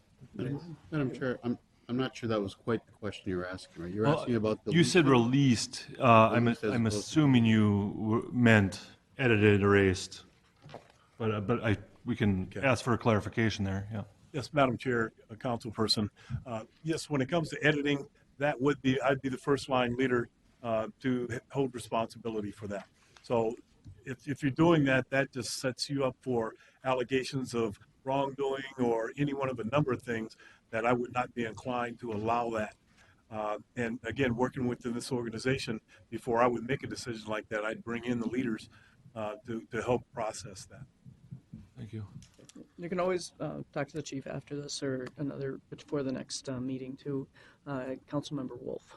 Thank you, Madam Chair. I actually have it worked out perfect that I'm asking or talking after Councilmember Fredson, because there is a worst case scenario that's far worse than what you were thinking of in dealing with turning on your body camera. We did have an incident several years ago where a police officer, they didn't have body cameras yet, but they had microphones, and he was doing a traffic stop, and he was more focused on making sure that his microphone was on than on being safe in his job, and he was shot by the person he was pulling over and killed. So policing is a whole different level of work. And yeah, we've been talking about all of the nitty gritty stuff here about, dotting I's and crossing T's, but the policy also has a provision that if it's not safe and they don't turn on their camera, they tell their supervisor.